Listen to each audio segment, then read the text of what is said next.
Midnight music.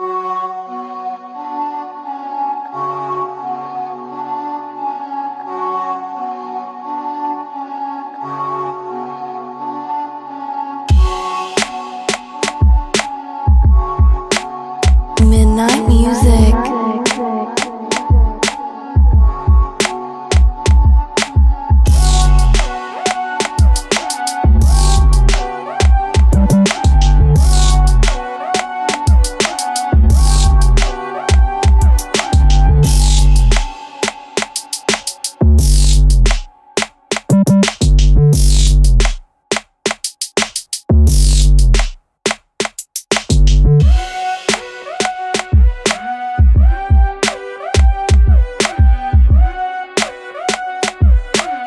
Midnight music.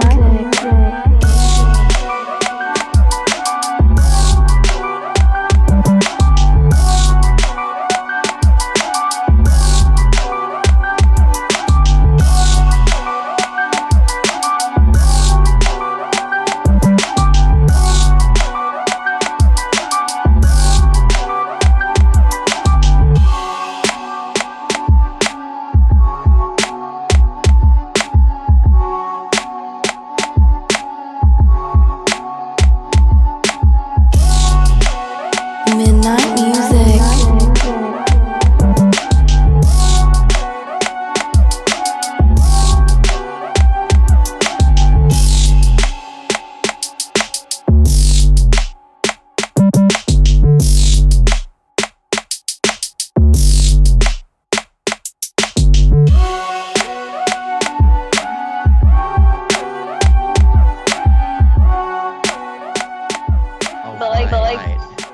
But being in my 20s, like going to a Broadway show felt like such a production because at the time I lived on Long Island.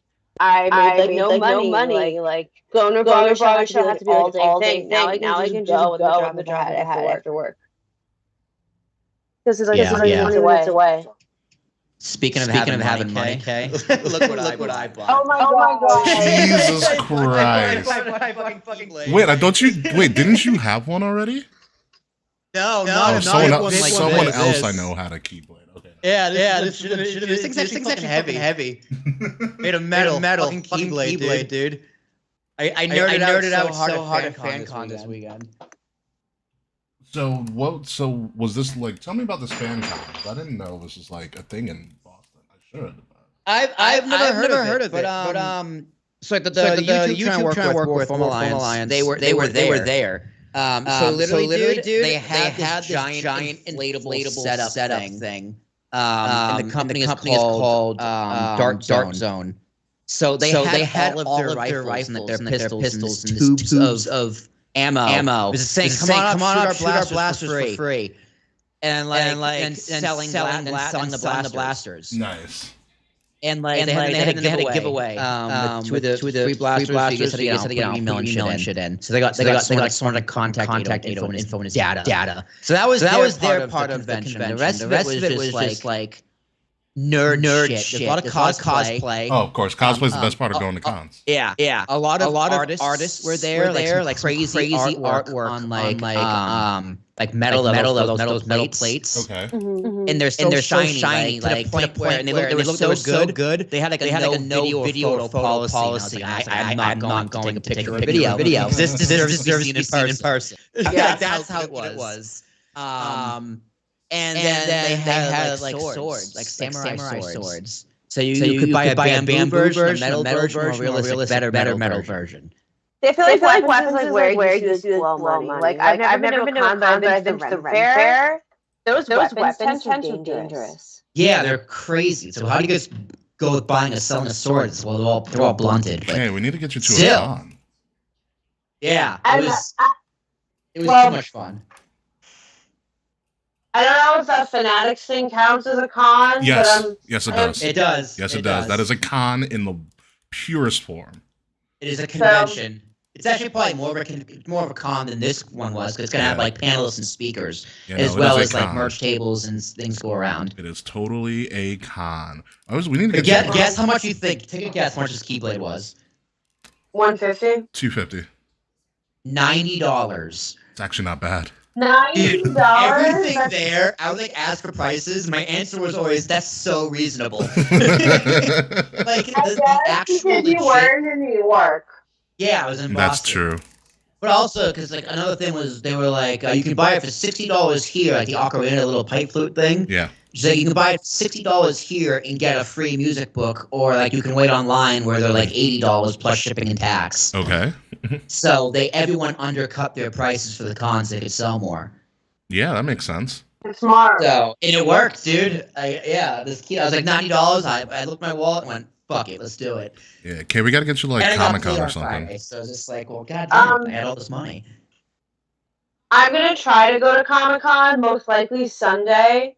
If I can make Saturday work as well, I would like to go Saturday. I have a group of people going with me Friday, and I got the pre-sale because I went last year. Mm-hmm. I should have hit you and be like, hey, I'm dropping money on Comic-Con. Tell me what tickets you want, because like the 4-day passes sold out the day I bought them, so like only single day are available. So, and my pre-sale link is still good for like another week because tickets don't go on sale until to the general public till next week. So like I could buy your ticket for you and assign it to you. Oh, that's good to know. That's good to know. Yeah, just throw me the money and you'll be good to go. So, but I'm excited. Comic-Con I've always wanted to go to. I always work weekends. This is the first like really time in my life where like I have a weekend day off. Because I switched my schedule around again. That's why I'm working Tuesdays. So I had 2 weeks where I didn't work Tuesdays, and I was free on the show day. And then I had the opportunity to get Sundays off, and no shade, y'all. Sundays off was needed. So you guys have tomorrow off? Yes, I do. We freed the slaves, baby. Yeah. I do not have off, but I'm taking my. Okay, well, I work direct crisis service work. I mean, that's also very true. You don't have a day off. Yeah, your company doesn't get any days off. Yeah. So my org does give Juneteenth as a holiday, and they were doing that before it was like required. Mm-hmm. But we do all holidays in my department, so we get to pick an extra day off. Nice. So I'm taking my Juneteenth holiday the Saturday before Pride, so I can have a 3-day weekend, and I'm taking a half day that Friday, so it's like a 3.5 day weekend. It's not bad. Yeah, that's good. It's not bad. That's good. Yeah. So my weekend now is Sunday, Monday, which fucking rips. Yeah. Because I have a weekend day off, but I also, like, Monday I can go into the world and get shit done. Okay, I know what'll get you to Comic-Con, but I do not think they will both be there if you do go on a Sunday. The Hardys? No. Something your 90s heartthrob self would love. Freddie Prinze Jr.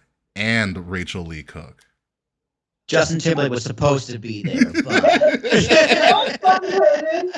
Justin Timberlake's playing MSG next week, and I low-key want to see if I can get a ticket.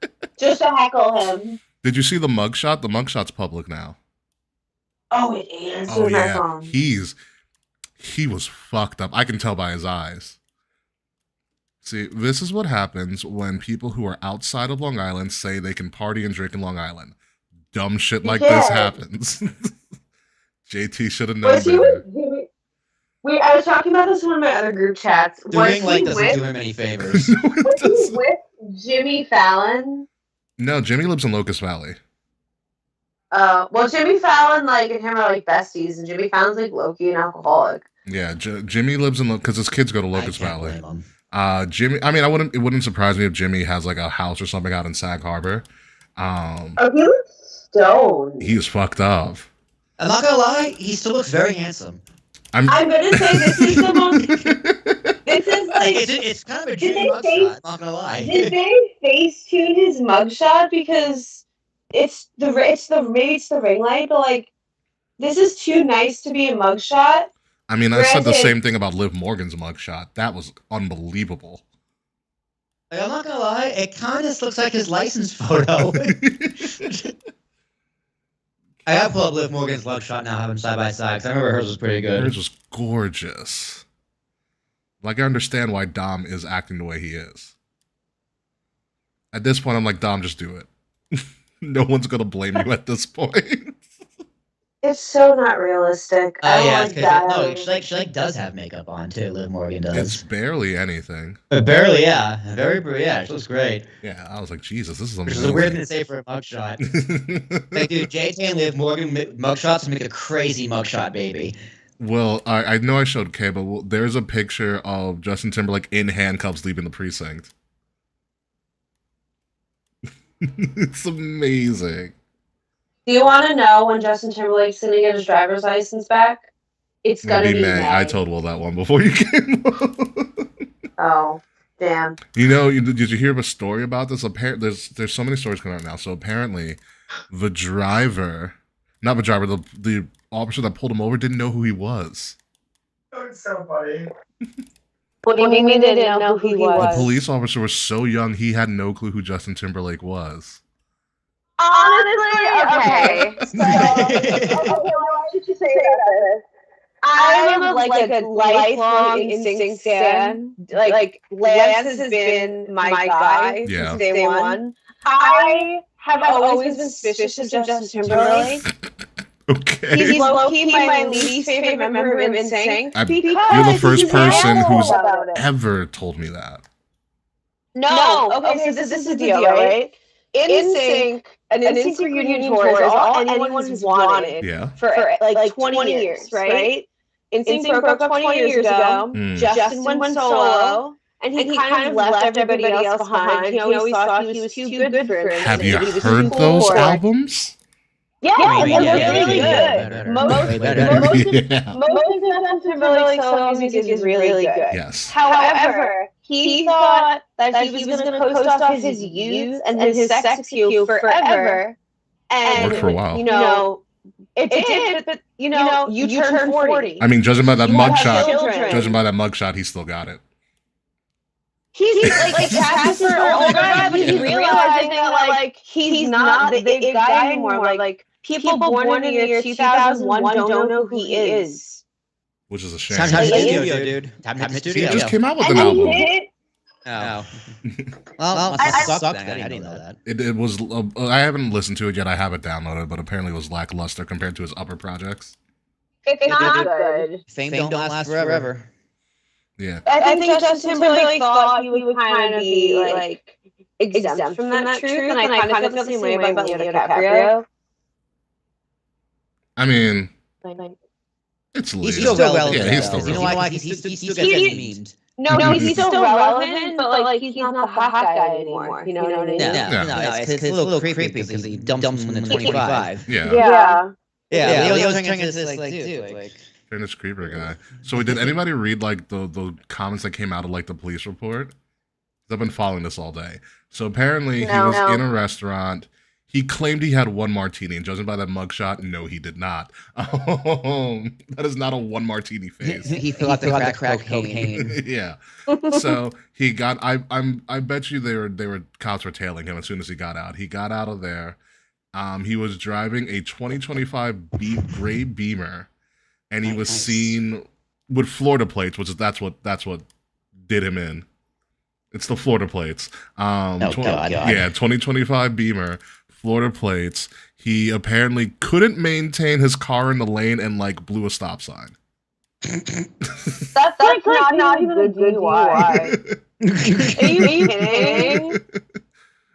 Okay, not to like air skeletons in my own closet, but I have made the horrible mistake of driving drunk. I did not get a DUI, and I did better than that. Yeah, well, apparently he couldn't pass basic field tests, and he refused the number test. And I was like, yeah, we're just gonna do you in. That's crazy. You know, apparently he mumbled, it's like, oh, this is gonna mess up a tour. And the officer goes, what tour? And Justin goes, the world tour. Honestly,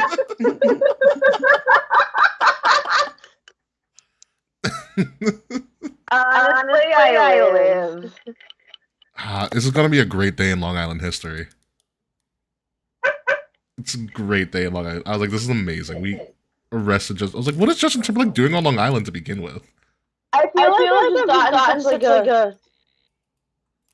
He's being rich, man. What do you mean? I guess, but like, yeah, you know. Oh no. What do you own knowing? My headphones died. Oh, we can hear My you. headphones died. This is a crisis. It's not one thing, it's another. Come on, Judy, get it together. I never have it together. Where are my little headphones? I'll be back. Hold on. Oh, man. No, but Justin Timberlake memes are the greatest thing in the world. Oh, Yankees scored. Perfect. Thanks, Volpe. Yeah, Volpe singled. Did losing to her after the Sox did not feel good. Oh, did we break Adley Rushman's nose? Oh no, he almost got picked off at first and he face planted. You see that the Bleacher Report just put a video. No, let me see if I Oh, can he got find it. picked off at he almost got picked off at second, and in the dive he face planted. Oh fuck. Can y'all hear me? Yeah. Fabulous. I have my worst headphones, but it is what it You is. sound fine. Did you find the video, Will? It's on Bleacher Report. Yeah, I just got a Bleacher Report thing about it. Look at my inhaler. Buddy knows where we go. Yeah.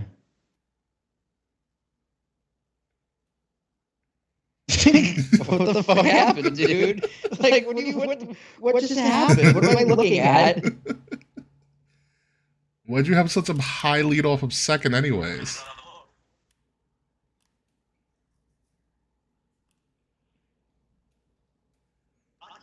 Go tag him out. I need a better angle of that. Oh yeah, the angle from the back isn't that great. I'm sure John will do a thing about it. Probably.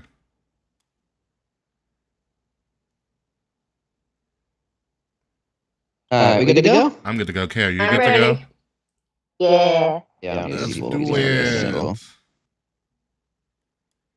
Alright. Let me start rolling. Yes. Back up, I haven't done that in a while. Alright, starting in 5, 4, 3, 2.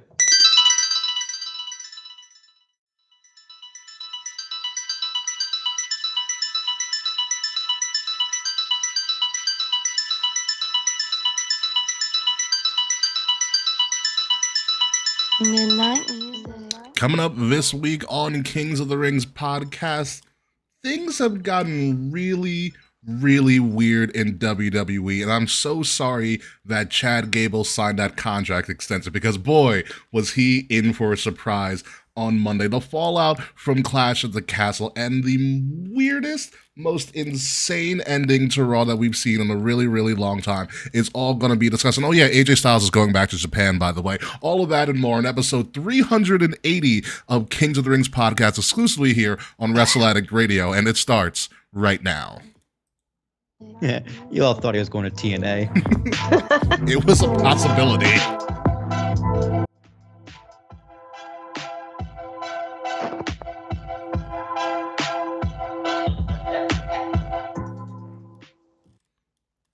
Listen, I still feel like he could have gone to TNA, but I mean, Japan's good.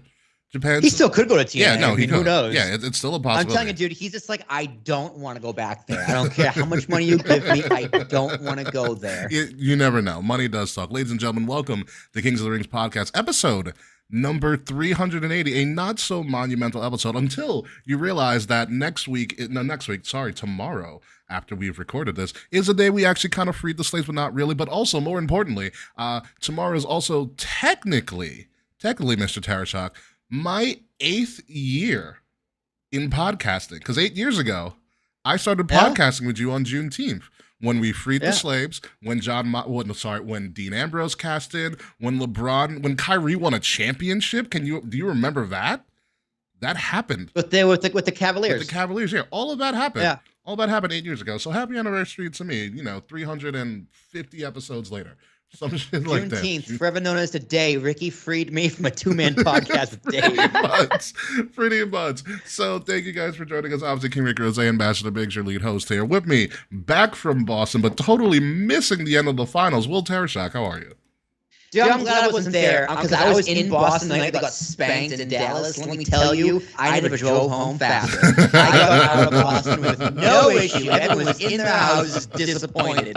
If that was game 5 and it was in Boston, I'd still be in chat. I'd probably just be getting home.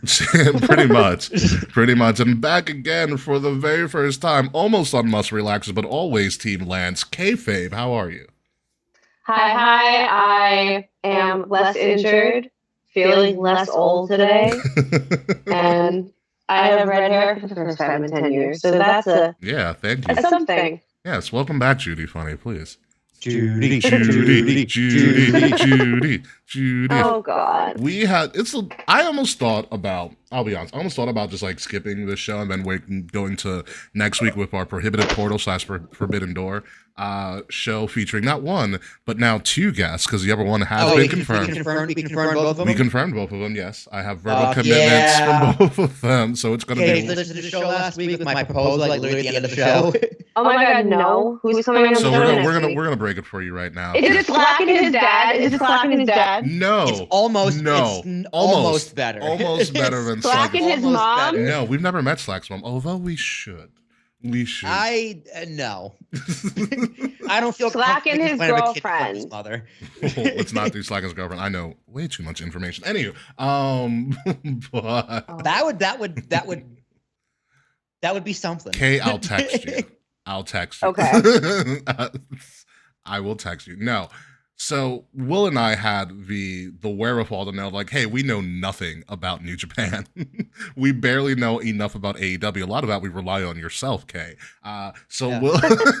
Will had the bright ideas that we bring in an expert in Japanese pro wrestling, and turns out we have a young lion on our staff with us at Wrestle Addict Radio. Oh shit! So I have a verbal confirmation. We are going to have Slack on next week. We are going to have Mr. YLP of Young Lions Perspective on as well. It's going to be a 5-person mega show opening the Prohibited Portal, and essentially we're just going to monitor Slack and Mr. YLP go at it for a while.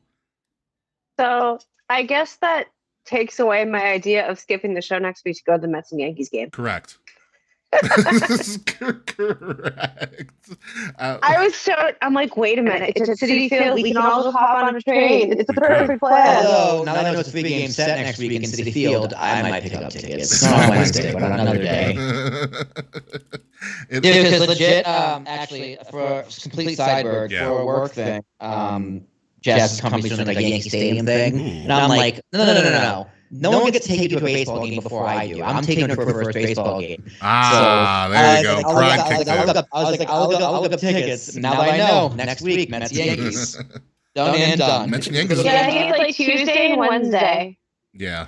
Mets Yankees, good first day. Trust me, I've done it before. Yeah. So, yeah, I thought about canceling, and then everything happened that happened this last couple of days in the world of pro wrestling. Before we get to that, obviously, I do want to kind of talk about this and also give it to our resident Rainbow, Mix Murphy Kayfabe, who designed this awesome logo for us, this Wrestle Addict Radio Pride logo. We have merchandise that is on sale not only for this month, but for forever, in perpetuity, until we decide to come up with something else. Kay, obviously, as I told Will last week, is now the Hope of War, the head of product enhancement.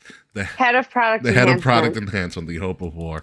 So Kay came up with this great design. We are going to use this design forever and ever until we decide that we are not going to do it anymore. But I think this one's going to stick. This might be one of my favorite designs of yours, Kay.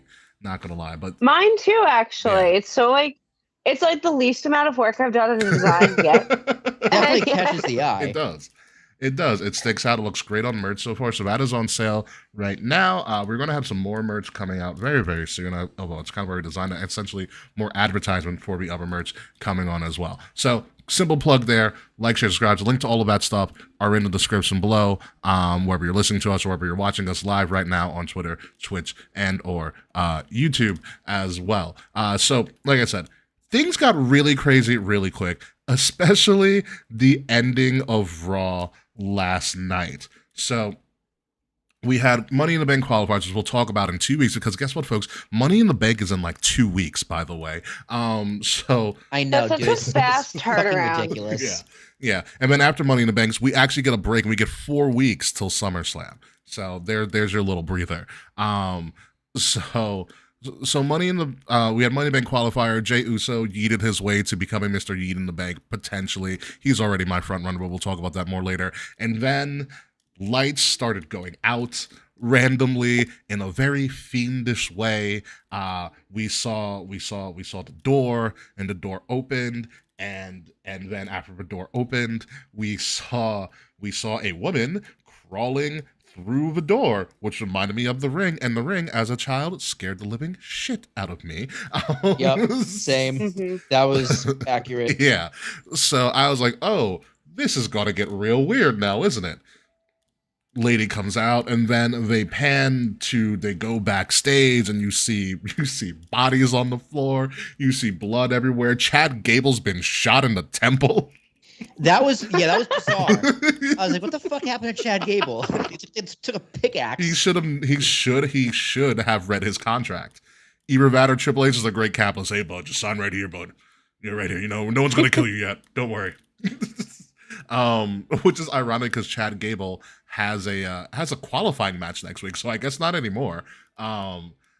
And then you saw all these bodies, and honestly, great live special effects. I did not know they had this capability in them, and kudos to the production team. And then you saw Uncle Howdy, and they all came out, and they took the lantern, and Uncle Howdy said, "We're here." Hey, Frets. He said, "We're here," and blew it out, and then the screen went black, and you saw that damn woman like jump screen right as Raw went off the air.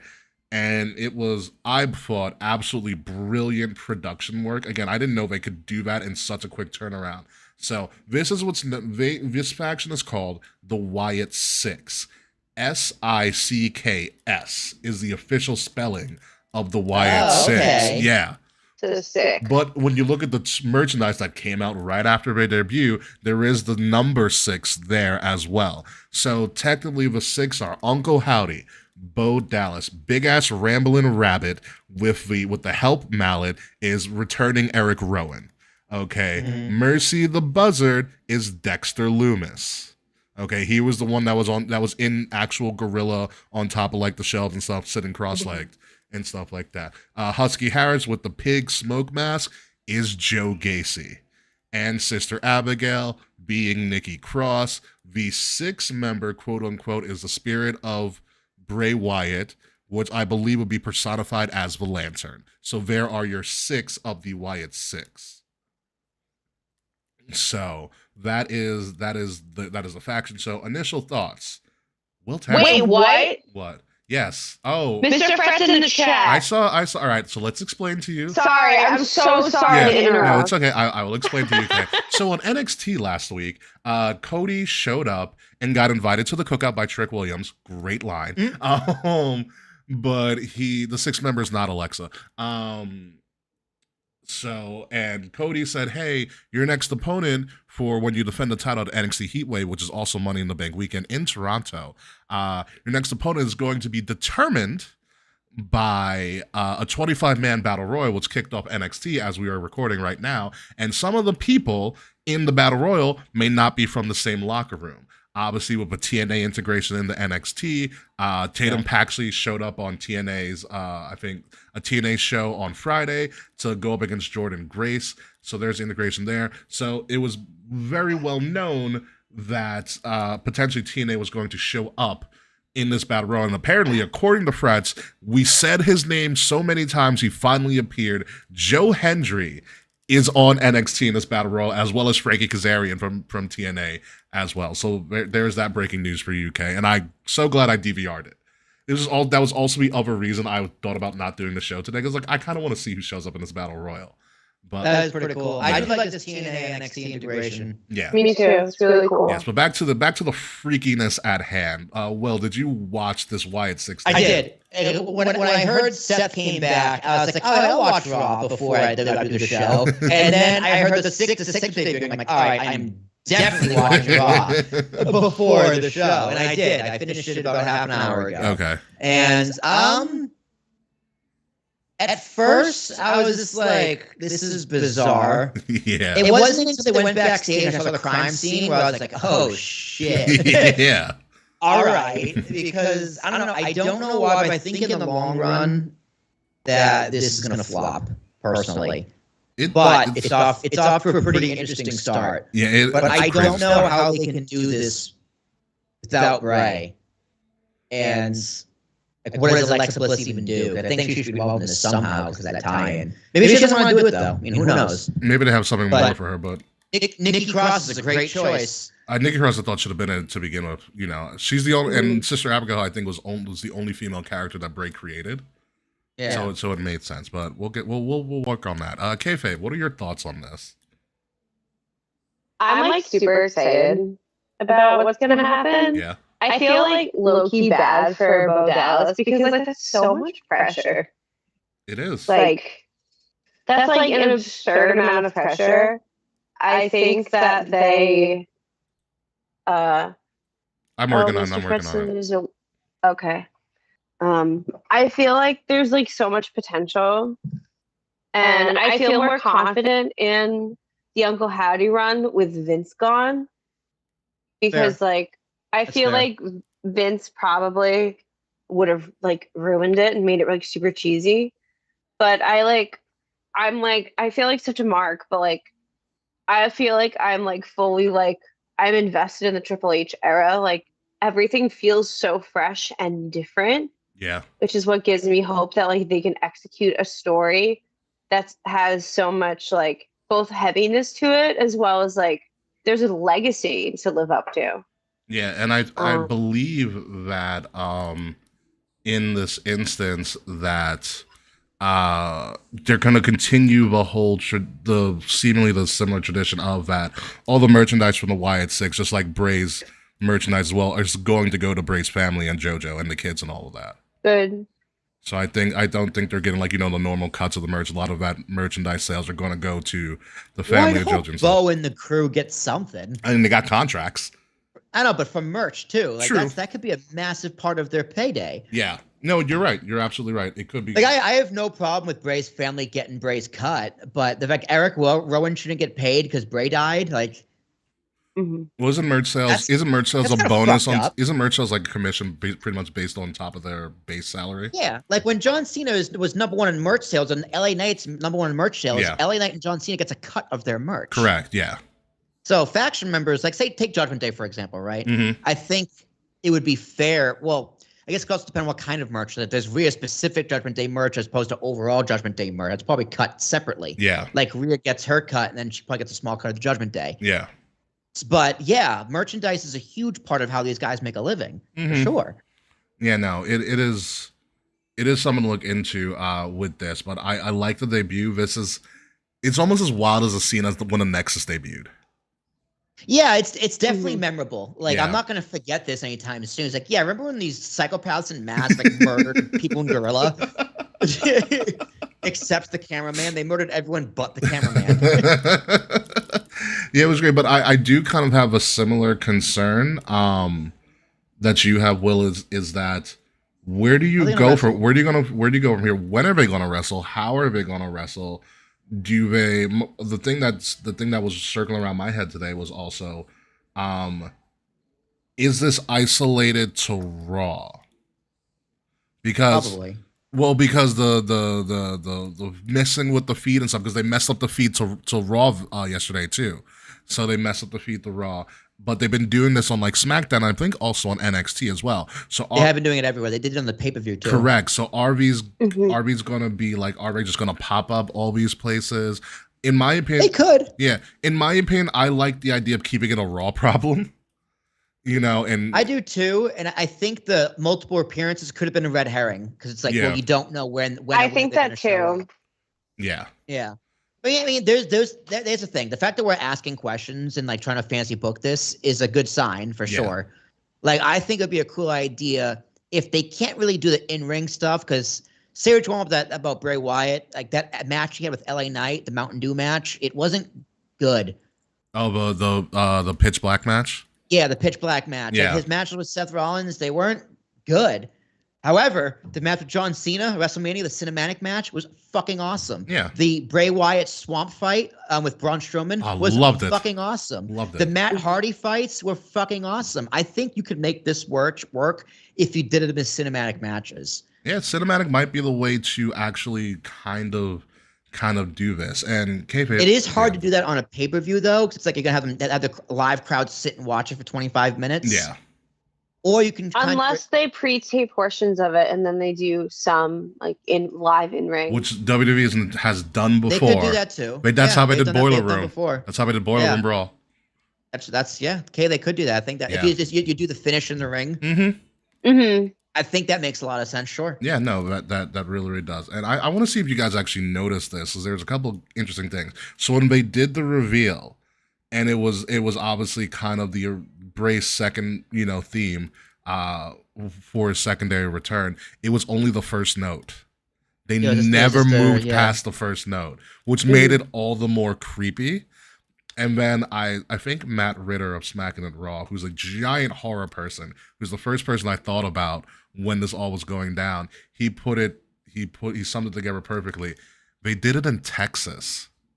It's literally a Texas Chainsaw Massacre spoof. Oh, that's good. They're in Corpus Christi. Because they're in Corpus Christi. Man, why the fuck did Corpus Christi get this? They didn't deserve it. They get weird stuff. Like, people get thrown into the water in Corpus Christi. The weirdest thing happens when WWE goes to Corpus Christi. It does. It was pretty crazy. And I thought what was a good thing, too, and I think you'll like this one from a production standpoint, and we're going to talk about it. When Drew, quote-unquote, quits, and they followed Drew backstage, it's the same path they took for the Wyatt 6 debut. So it's kind of already establishing that's the shot that they're taking. That one shot. Yeah.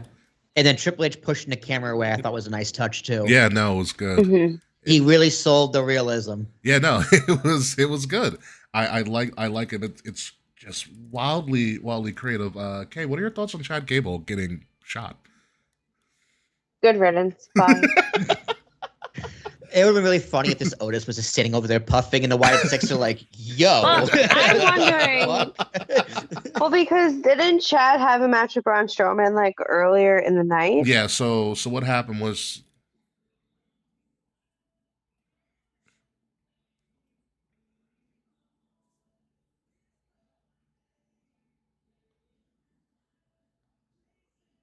never mess with him.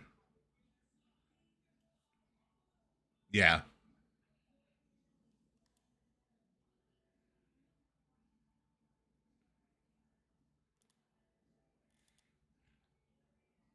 I guess. Oh, that makes sense. You did. No, you're good, Kay. You're good. You're back in now. Okay. Yeah. Sorry. It's just a little technical difficulty because you're not here all the time. But yeah, no, I get it. Like, yeah, they don't mess with them. Like they show up in a Braun match, or they look at Braun and they kind of just like walk away. Or something like that. They're like, we're not going to mess with you at all. I like that idea. I like that idea a lot. It's ironic because in the match with Braun that Chad had, Otis finally went after Chad and he snapped, and he like freaked out and hulked out. And then at post match, Otis was like, "I'm getting out of here." He packed his stuff and left. So it was they kind of just left Chad on his own. So it was like, oh, did Otis know something about what was going on? Oh, maybe they like tipped him off, like, get out of here. Yeah. Yeah, you don't want to be around for this. I'm surprised. You know what would have been really funny, which probably would have taken it away from the whole thing, is R-Truth. Dude, I think Fred's posted the meme. The R-Truth the picture of Judgment Day with the Imagine if R-Truth came out by accident. Oh, my bad. He's like, what if he starts selling brothers? You guys must be the APA. What if he starts doing what he did with Judgment Day with the Wyatt Six, and he has his own merch for them? You can't. I love R-Truth mess with Judgment Day, but if you want to take this faction seriously, you cannot have R-Truth a part of it at all. But yeah, it's really hard to book this type of faction because You look at Bray. Bray tried to do something like this, but Bray never got to see it come to fruition because he got sick, which ultimately led to his, to his death. So I don't know how you actually book something like this for them at all. Does anybody have any ideas? Will Terra? Yeah, I just said cinematic matches. I think that's the way you have to do this properly and kind of, you just got to be a lot of goo goo and gaga, as Pritchard would call it. Yeah. A lot of pomp and circumstance. And I think they probably have to take the masks off when they wrestle.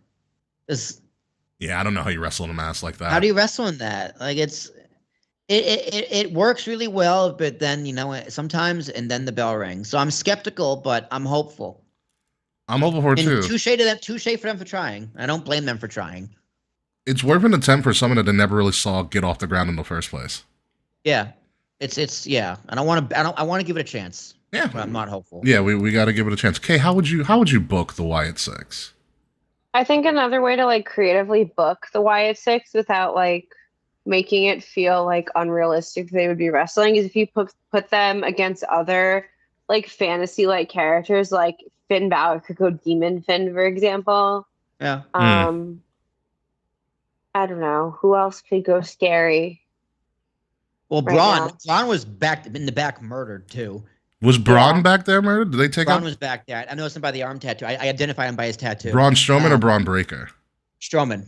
Really? I did not see his big ass there. I'm 90% sure it was him. I'll have to watch again. So I couldn't read anybody that was back there. I saw someone that I thought might have been Walter, but I wasn't sure. I was looking for Triple H. Honestly, Trips would have definitely been. He's like, dude, I'm doing this, man. I'm doing it. He's like, no, man. Just I gotta make sure the camera doesn't show me because I'm still in Gorilla, like producing the show. Something happened with Adam Pearce. They took over Adam Pearce's Twitter. Oh, did they? They took over Adam Pearce's Twitter. Yeah. They took over Adam Pearce's Twitter. I know a bunch of announcers were like, holy shit. I think Vic Joseph was like, is anybody scared to go to sleep tonight? The best tweet I saw, which was very ominous too, was Matt Hardy said, and so it begins. Yeah. Yes. Honestly, they're in TNA now. It could happen. Yeah, it could happen. Your boy Jeff came back, and so that would be somebody. That would be. He really just was like, "Let me out of AEW. Let me go back to see my brother." He with the quickness. Good. With the quickness. Thank God. If a TNA WWE thing is going to be as legitimate as they're making it, especially with NXT, bring in Matt Hardy and Brother Nero. Have them go at it. They would have a ball. Yeah, they would. That could be a whole hour of Raw. I don't care. Just do it. That would be probably the only like supernatural. I don't know if you deem them supernatural, or just kind of just weird psychopathic murderers. Even so, weird psychopathic murderer is a realistic opponent for them. That's true. That's true. I like maybe the scariest thing is that Dexter Lumis will actually speak. Oh shit, maybe. That'd be good. The best is that Indy Hartwell posted like, "Where can I find a good divorce lawyer?" That's funny. That's funny. That's pretty good. The business ain't dead. Kayfabe ain't dead. No, it's good. But I'm hoping for the Wyatt Six. That thing has just shocked all of wrestling, and we'll see what happens with it. It's going to be interesting what happens on SmackDown if they show up, or if this is a Raw thing. And like poor Adam Pearce, he thought he was getting away with getting rid of Chelsea Green, and now he has to deal with psychopaths. Poor man. Poor man. Nick Aldis would never. Nick Aldis would not allow this at all. But moving on, before all of that wildness that happened on Monday happened, we had Clash at the Castle with, in my opinion, one of the most comical endings to a pay-per-view since Great Khali showed up in the Punjabi prison match to help out Jinder beat Randy. Well, me and you were watching the show together. Khali shows up. We start crying laughing. I laughed too loudly. It was the dumbest thing I've ever seen. It was so good. And he holds the title upside down. Oh my God. It was great. So before we get into the calamity that was Clash of the Castle, what are your overall thoughts, Kayfabe? I really liked the show. Pacing was really good. I, for the most part, wasn't bored, and the main event was hysterical. Yeah, absolutely hysterical. Will Tarashok. Yeah, I thought it was all right. The I Quit match was good. Finish was fine. The tag titles was a nice surprise. Yeah. Actually, a shocking surprise. Well, I think we should discuss if that's the right move or not. And the main event was fun. I mean, I was also watching it because I actually went up back to Massachusetts this weekend because it was my aunt's 75th birthday, and we were going out to eat Saturday night, and we literally left right when the bell rang for the main event. So I had to watch it when I got home. And it was spoiled for me because I went on Twitter, I went on Instagram like an idiot. Yeah, you did. So that kind of ruined it a little bit for me. But I thought the camera angles were phenomenal. Perfect. When the ref comes in and you get it from behind. Perfect. It was just it was great. I mean, it was really clever. It was something Kevin Dunn never would have thought of. Yeah, no, not at all. Not at all. Yeah, we'll talk about it. It was a fun show. It was a house show. It was fun. It was more than a house show. It was Drew getting screwed all over again. One of the best pictures in wrestling this year of Punk just giving him the 2 count of Drew looking at him like he's seen a ghost. What I'm calling, what a lot of people have called, the Scotland screw job. They call it the Glasgow screw job. I call it the Scotland screw job. I like alliteration. Yeah, I like the alliteration. That's why. What a finish! What an absolute finish! Also, great match. This match actually sold me on Damian Priest's championship run. Like, shenanigans aside, he took a horrible. I thought he broke his ankle. Like when he messed up the top rope spot. Yeah. That looked really scary. He got caught. Yeah, he got caught, and thankfully Drew knew how to kind of keep kayfabe and kind of also help him out of it at the same time. But Damian, because here's I can't win like this. What do I do? What do I do? And then he got him out, and then for the rest of the match, Damian Priest sold the bum ankle, which I think it was actually really injured to begin with. So yeah, it probably hurt like a motherfucker. Yeah, I bet it did. It looked painful and very scary. Really scary. For him, you have the match. It's a great match, and Punk comes out with one of the greatest troll jobs in very, very short pants. I don't know who put those pants on him, but he needs new ones. Kay, did you see the footage of what happened? I watched it live. No. Did you see what WWE released right after that happened? WWE. Oh, after it happened. No, okay. After it happened? Did Tyson Fury come out and sing again? No. So right after the screw job happened. I watched the post show. Right after the screw job happened. With the donuts. That was. We will talk about that great ass fucking promo of a post show performance by Punk. No, right after the screw job happened, they were going off air, and the visceral reactions that I've seen from the crowd there was amazing. WWE released footage of right before Punk came out. So Punk's there in this Nike compression long sleeve that he's wearing, and he's watching everything go down. He looks at ref Jess and it's like, Jess, do you have an extra referee shirt? And she's like, yeah. Why? He's like, give me your shirt. Give me your shirt. He's like, oh, here you go. Give me your shirt. What do you need it for? Don't worry. You'll get it back. You'll get it back. And he runs out. And that's how the moment happened. That is how. I like the minute the ref went down, I'm like, Punk's coming out in a ref shirt. It was so good. It was so it's perfect. Punt. That's hilarious. You know what it reminded me of? And Will, you'll remember this. Remember when The Rock was a special guest on SmackDown? It was 1, 2, it doesn't matter if The Rock counts to 3. That's what it reminded me of. Oh, man. And then the presser happened. One, Damian Priest had a solid presser. Did you watch the presser for Damian? I didn't watch the presser, though. I watched the whole presser. So Damian's legitimately hurt because I think, Kay, you'll understand this. That wasn't Damian Priest. That was an angry New York Puerto Rican that went into that press conference because he was hurt. He literally goes, all rise for me. I'm not going to answer any questions until everybody stands up. Everybody. And then he goes on about how Drew needs to go to the back of the line. I beat him with one leg. Why am I even fighting him anymore? Mood, honestly. Yeah. He's like, I've already proven myself. I'm not a paper champion. I'm not a transitional champion. Like, it was a great promo by him. And then they brought out Punk, who comes out in Kelly Green Irish Football Club soccer jacket and a pile of donuts. And just all he needed was the spindrift with him. And just goes on an absolute tear. Some Scottish guy was like, Drew, he goes, hey, so you screwed over Drew, so all of Scotland kind of hates you right now. Now you're wearing this Irish Football Club shirt, so like another half of Scotland hates you right now.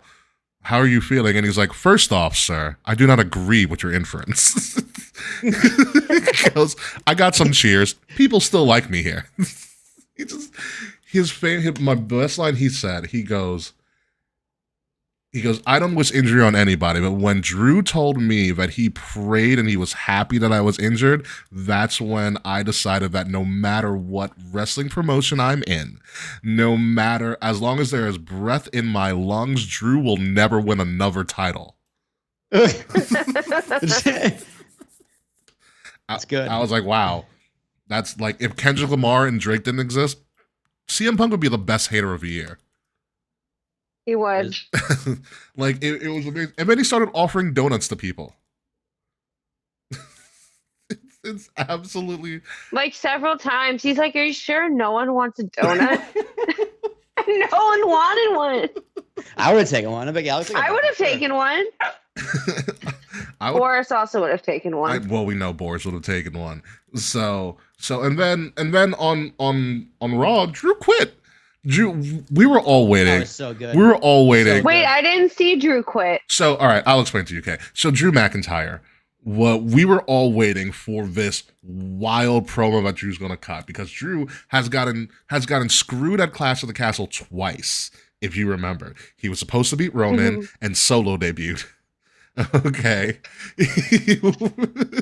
Not only did solo debut, he almost got cashed in on. Tyson Fury had to help him out. Solo debuts, he still loses. This year, he's supposed to beat Damian Priest, and CM Punk screws him over. And so we're figuring this might be a madman. Drew comes out, he starts to speak, and you can tell this is a hurt individual. He goes, screw it, I quit, and walks out. What a baby. without saying a thing. He goes walks so fast. Yeah. Adam Page tries to stop him. Triple H tries to stop him, so he's gone. So Drew is kayfabe quit. This is very... And I saw something which I think you'll like, Will. This is very, apparently, 97 Shawn Michaels, Bret Hart. Interesting. Comparisons, because Shawn couldn't wrestle because he was injured for a long period of time. CM Punk couldn't wrestle because he was a long period of time. Bret got screwed over in a cage match. Drew got screwed over at the Clash of the Castle. Drew quit. Bret quit. So this might be... Drew also did get rid of all of his social media. Yeah, Drew deleted all of his... That was so funny. Yeah. That's funny. Yeah, so this could be just 97 Bret and Shawn all over again, with Drew being Bret Hart and CM Punk being HBK. So CM Punk apparently is going to be cleared. SmackDown's in Chicago, surprise, surprise. So CM Punk does what CM Punk does, says, I'm skipping Raw and I'm going to show up to SmackDown in Chicago. So amazing. Yeah. So expect Drew McIntyre to also be in Chicago to probably destroy Punk. You guys got to beat the fuck out of him. It's violence. Yeah. It's going to be a lot of violence for a Fox broadcast. A lot of violence. So that leaves Damian Priest without anything to do until Colonel Sanders Seth Rollins came back out of fucking nowhere. I was like, the fuck is this? The outfit was fine. It was the flat brim hat. I go, why are you doing this, Seth? I loved it. I thought it looked great. You know what the funny thing about Seth Rollins is that, wow, he lasted 1 month at home with Becky Lynch and decided, I'm going to go back on the road. I was thinking the same thing. Dude, he literally lasted 2 months. Oh, 2 months, my bad, yeah. With just the baby. 2 months with the baby, 1 month with Becky. Yeah. It's like, I gotta go back on the road. I gotta go. I'm out. These two ladies are driving me fucking crazy. But I like it. Seth's back. Okay, what are your thoughts on the return of Seth freaking Rollins? I was super surprised to see Seth come back, but I'm very excited to see Seth back. But now I'm just like I kind of fucked up my like what I thought might happen for SummerSlam. Because I was like, oh, it's gonna be Punk and Drew. And now I'm like, oh, maybe it won't be. I just don't want it to be a triple threat. That's the only thing I don't want. Yeah. Because that's boring as fuck to me. I think Punk and Drew is a non-title blood feud at this point. Yeah. I agree. Yeah, I think the trajectory. I think Damian Priest has earned his right to win at SummerSlam. Here's what I think. I think Damian beats Seth. Seth does a job for Damian. Damian beats Seth. Yep. Damian goes on to face Gunther as per already what's going on, what's already been said since King of the Ring. Mm-hmm. Somehow, some way, Damian beats Gunther. Gunther beats Damian at Bash in Berlin several weeks later. I think it's a two-parter with Damian and Gunther.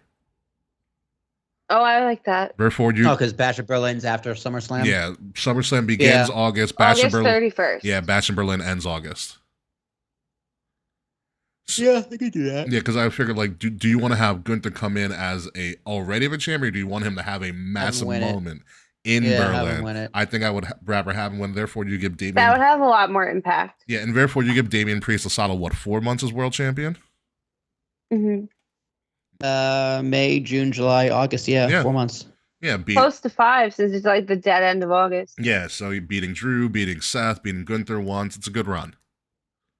A fine run. Yeah, it's a solid run for your first world title. And he's already the title did what it needed to do for Damian. That's what I think is going to happen. Who the hell knows? But Seth's back. He's in the picture. I'm just waiting for somebody to kick him in the knee and he's injured again. Stop. Don't say that. Take an arrow to the knee. Yeah, something. Punk's going to do it, too. Punk probably will do it, too. I want Punk to be the troll of all of WWE. Like, everybody he hates, he just screws them over all the time. Honestly, I would be so here for the CM Punk summer of troll Punk. Summer of Punk, the troll version. Mm-hmm. That'd be great. A troll in Central Park, or whatever the Chicago equivalent would be. I don't fucking know. A Malort in Central Park or something. Remember Malort shots, Will? That just sounds disgusting. Yeah, it was. We were dumb tourists, but hey, we did it. Just to say we did it. We had to. Yeah. It's part of the culture. It was. And somebody was paying for our drinks. You don't deny a free drink. No, you don't. Yeah. So at some point down the road, we're getting Seth and Punk, and I think it's going to be for the world title at Mania in Vegas. I think that's the end goal of all of this. Mm-hmm. I think at some point. So it's going to be a slow burn to it, but it's going to be a fun one. So right now, Money in the Bank is set. Drew, Seth, not Drew, my fault. Damian, that's the other day. Damian, Seth, and somehow Damian, with all the other shit going on with Liv Morgan and Dom Mysterio and everything else, is going to survive this. Kay, I know you had some comments about Liv and Dom, and I want to give you some time to speak on it. Oh, how it's like the least realistic thing in wrestling. How Dom and Liv Morgan is the reason why people like fall out wrestling for being fake, because it is so horribly unbelievable that Liv, who is cute, would try to fuck Dom, who is not cute. And I understand that it's a revenge thing, right? Yes. But no. Like, forget the fact that in IRL Dom just got married. Like, that's what ruins a lot of it for a lot of like diehards. Like, I don't give a fuck about that. Like, that's part of it, but it's just like not believable. They don't have chemistry. I don't think it's the idea for them to have chemistry. I get that it's supposed to be like, yeah, it's a revenge. I get it's like a revenge fuck. Yeah, but I don't believe that he like want to. Either of them would.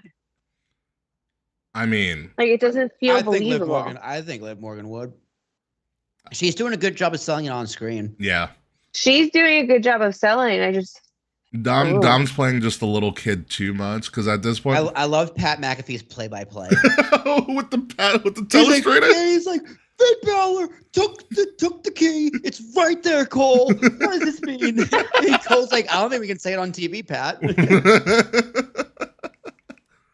No, it was great. I mean, at this point, I saw it and I was just like, I saw what like she was wearing Dom's cowbell. She's like, take it off me, and I'm like, at this point, Dom, I'm not blaming you for whatever you do right now. Yeah. It's every little boy's dream. Yeah. Yeah, that's why I like it. I am vicariously wanting to live through Dominic Mysterio. Bad mustache and all. Yeah, I don't like. Listen. Yeah. And somehow, some way, it's like Dom never seeks out these relationships because remember, Rhea manipulated Dom to begin with. Oh yeah. As a storyline began, they weren't in love. Rhea manipulated Dom as a way to get at Ray. Dude, Dom is such a cuck. I don't. Yeah. He's like, okay. Like, put it this way. Imagine a scenario where Rhea comes back and then Liv goes after Rhea and Rhea's about it. And then Dom is just like, well, I'm just here to watch. It's literally going to be Rhea versus Liv, Dom's dick on a pole. Yeah. Like, dude, a custody of Dom match would be really fun. Again. Again. And then fucking Vicky has to miss her spot again. And Rhea has to be like, where's Vicky? Where's Vicky? Yeah. But Kay, I totally get what you're saying. It doesn't feel real or believable. Yeah, I'm totally with you, especially because last week I mentioned, we know Dom just got married. But I don't know why it's working for me. I think it is just because it's the guy fantasy. Yeah, well, that one, and two, in kayfabe, Liv doesn't really believe what she's doing. She's just trying to fuck with Rhea, and she knows it's working because it is working. Yeah, Dom is like, I don't know what to do. And honestly, I'd probably be the same way. Yeah. But even if you know it's fake, this is PC. Every man is a PC that goes, what if it's real? That's true. That's such a guy thought. Maybe. What if? Maybe. I mean, this person might be a scam asking me for $250, but then again, who knows? Yeah. Pros and cons. Got to weigh it out. Pros and cons. Yeah, I it's bad. I don't know. This week was much better than last week or the week before. So I think it's escalating properly. Yeah. Yeah. But I don't think Rhea comes back for a little bit. Like, I think she's still a few months away. I agree. I was saying SummerSlam-ish. Well, SummerSlam's not that far away now. I don't think she comes back till after. I mean, she fucked up her I think it's the collarbone. Collarbone. Yeah, those are horrible injuries to come back from. It takes a long time to heal. Okay, let me rephrase. I think she can make an appearance without necessarily meaning she's coming back for wrestling. Fair. I like that. Do you want to spoil? Here's the thing. Do you want to spoil the big return though? Because if she's not being physical, if she can't be physical, why use her? That's a good point. As a distraction for Liv to lose the title. See, but don't you want her coming back to be this big rah moment and build up? Like, think of Triple H in the Garden, right? When he tore his quad, they had vignettes. They played "My Sacrifice" by Creed. Yeah, "My Sacrifice." And now imagine if Triple H just kind of showed up 6 months prior or 3 months prior to like distract Shawn Michaels for some reason. It's to takes away from the comeback moment. No, I get what you're saying. At this point, you've now sold me inadvertently on Rhea Ripley coming back in total Triple H Madison Square Garden gear. Oh, dude, jean jacket. Not even with Creed, just jean jacket. Like better than what MJF did, because I feel like Rhea could pull it off a lot better. She could do it better. But I'm actually pumped when she comes back and faces Liv. Like, Ricky, me and you talked shit on Liv Morgan for years, and this is the first time she's ever been interesting. Listen, this is the nicest you've ever been about Liv Morgan. Yeah, well, it's like now I kind of get what people saw in her. Yeah, it's the crazy chick. Now I get it. It's the crazier, the better. Yeah. She found something that works for me. She needed to be, and always kind of has been, kind of a real life Harley Quinn with a little bit more sanity. But now she's kind of digging into that crazy, I hate to be statist, but crazy Jersey chick. She's got it. It's right there. It's all there. Like, if this happened a few years ago, she would have been way better than Alexa Bliss for the Bray Wyatt character. Mm-hmm. Absolutely. Yeah. But yeah, no, she's the crazier Liv Morgan is, the better. Mm-hmm. That's her stick. She can't be like she can't be like the serious person when she was kind of in love with Lana. Remember that Yeah. random storyline? That was really dumb. That they dropped real quickly. Yeah. Yeah. I mean, she's not doing shit with the title, but it's like, I don't care. There's no one for her to wrestle. This is better. Yeah. Let her go absolutely bananas. Also going on at Clash of the Castle, probably the biggest shocker of the entire thing was Jade and Bianca lost. They didn't take the pin, but they did lose to Alba Fire and Isla Dawn, two natives from Scotland. None of us on our predictions saw this coming at all. We thought this was an easy win. Yeah. Absolute easy win. Will, I know you have some comments. Do you feel like this was rushed? I think Jade got exposed. How? I think because of the botches, dude. She botched up a storm in this match. She had one. No. The only one that was a. I found three. Like three, and one wasn't her fault. One was a dive at the top rope. Shit happens. You know the springboard. That one, you mean? The springboard. That's an accident. Yeah. And she recovered fine, so I'll let that one go.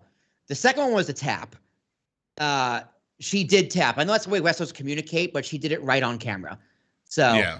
That's one for sure. And then three, at the end, she didn't really go for the pin. She kind of like fumbled, she fumbled her keys, and kind of was weird at the finish. That's a little nitpicky. Yeah. And I say the tap thing is weird, but at least they played the storyline up well on Raw. Yeah. Yeah. They acknowledged it. They did the right thing and acknowledged it, and then it is what it is. I think Jade got here. Now, does that mean her career's over and she's fucked and she's like not worth the hype? No.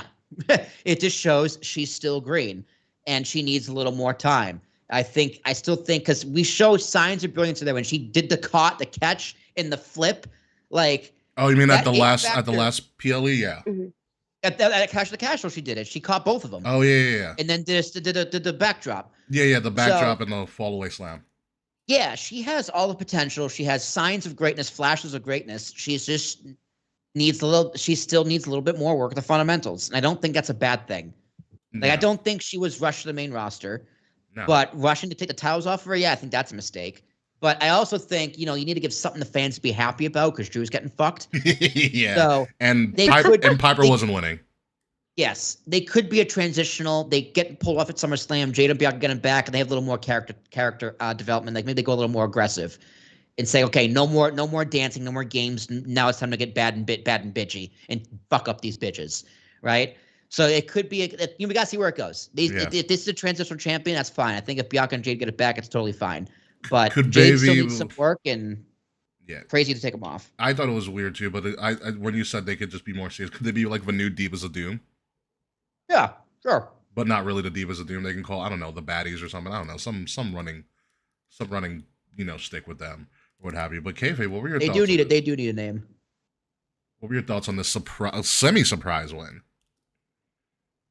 Okay, like as a fan of like NXT UK, like super happy for them. Oh yeah. I thought it was like super cool to give them the Scotland win. Mm-hmm. But like I low-key felt like it was to give them the Scotland win. Like no shade on them. Like I'm not saying that they're not deserving of the titles because they are. I just did not see it happening at this show. I also forgot they were in this match, if I'm being even more honest. True. But I'm really curious to see what happens with Bianca and Jade on Friday. Yeah. Because I've been saying for a long time, like I was waiting for something to happen that would cause a slight, like a splinter in the friendship between Bianca and Jade. And I feel like, Jade botching a bunch could very well, and then losing could very well, like, be that first, like crack in the armor. I don't know what they're gonna do because like they never took the pin. It's kind of like they kind of got like fucked out of it. Yeah, they kind of got like kind of tricked out of it in a sense. So there is that safety. Yeah, it was a stolen win. It was a stolen win. So there's that. Triple H did make a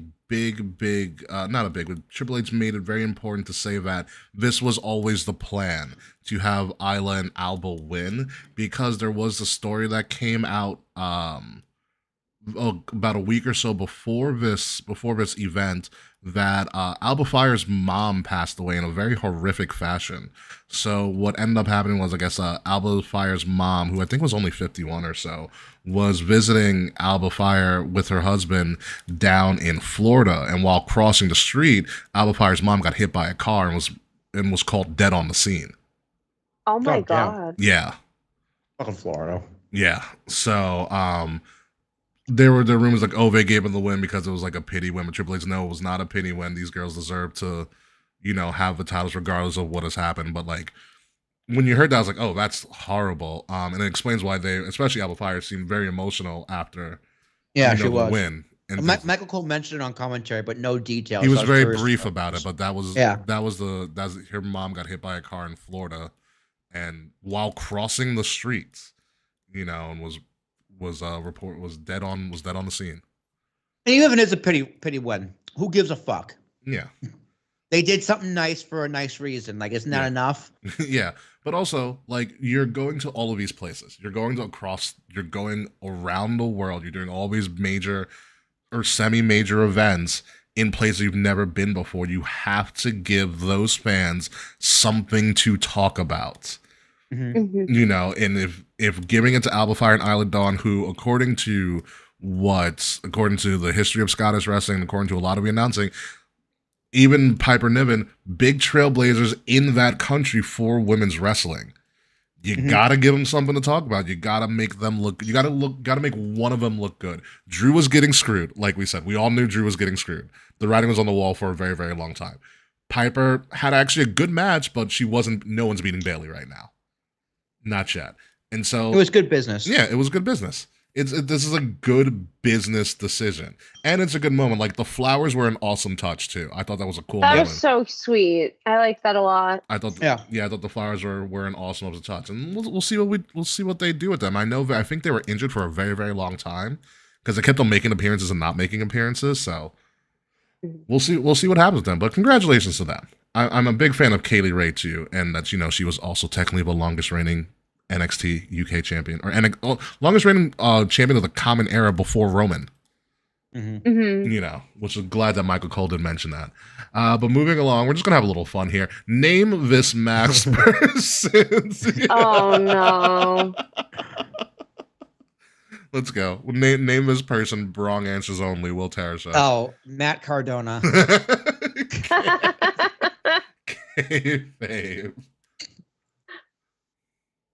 I was gonna say Zack Ryder, but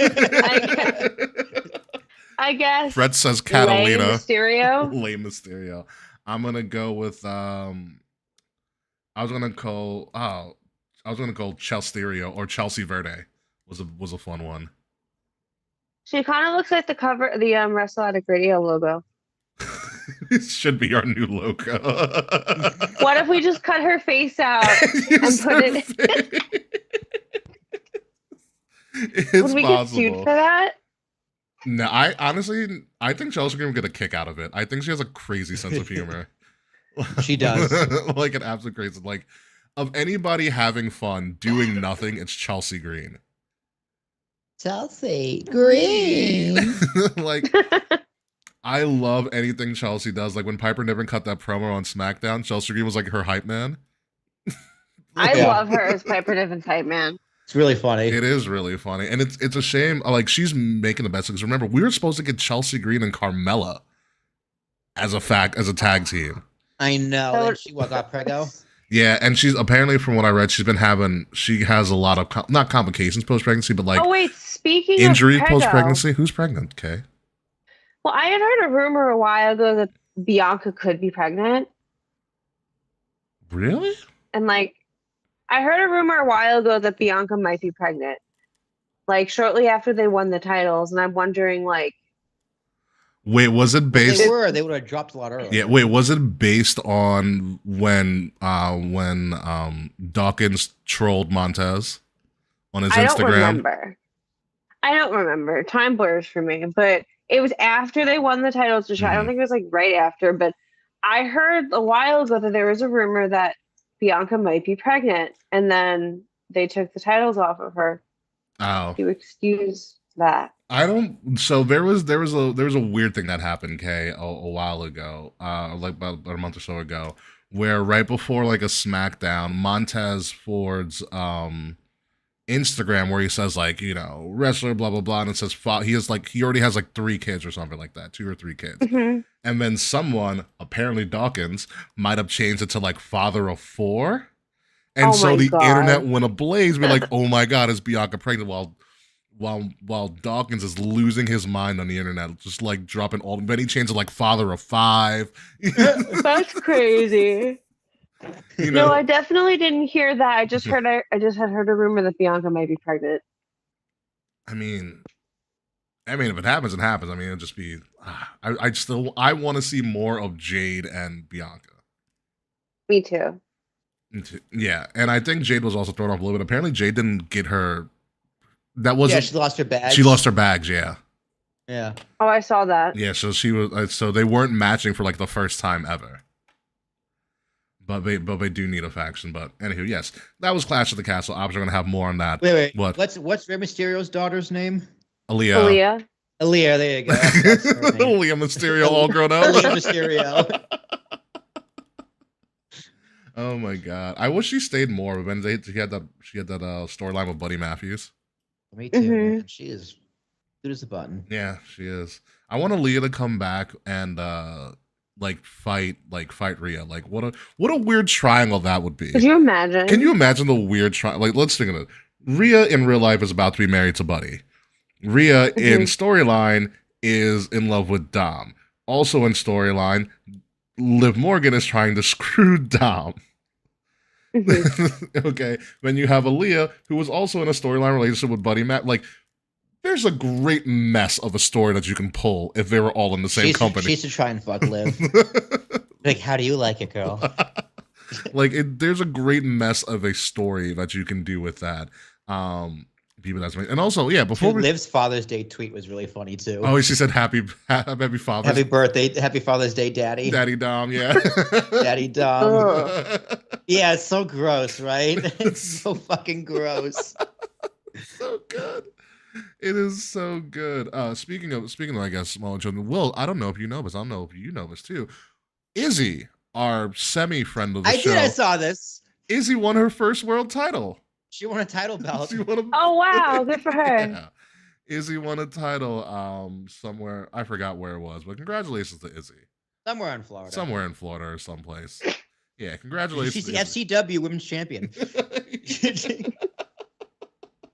We're one step closer to Izzy retiring Bailey. One step closer. Yep, one step closer. One step closer. It's almost there. Bailey just turned 35, so clock's ticking. Is she 35? I saw on Facebook the other day, so it could have been a lie. It was her 35th birthday.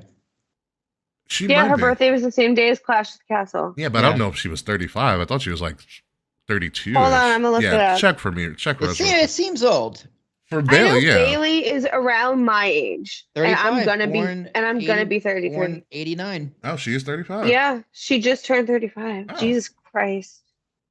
Hey, we want some Bailey. Go right ahead. All right, Bailey. Congratulations. 35. All right, we're going to end out the show with a couple of interesting stuff. So, obviously, WWE has opened up essentially their version of the Forbidden Door and the Prohibited Portal, blah, blah, blah, with TNA.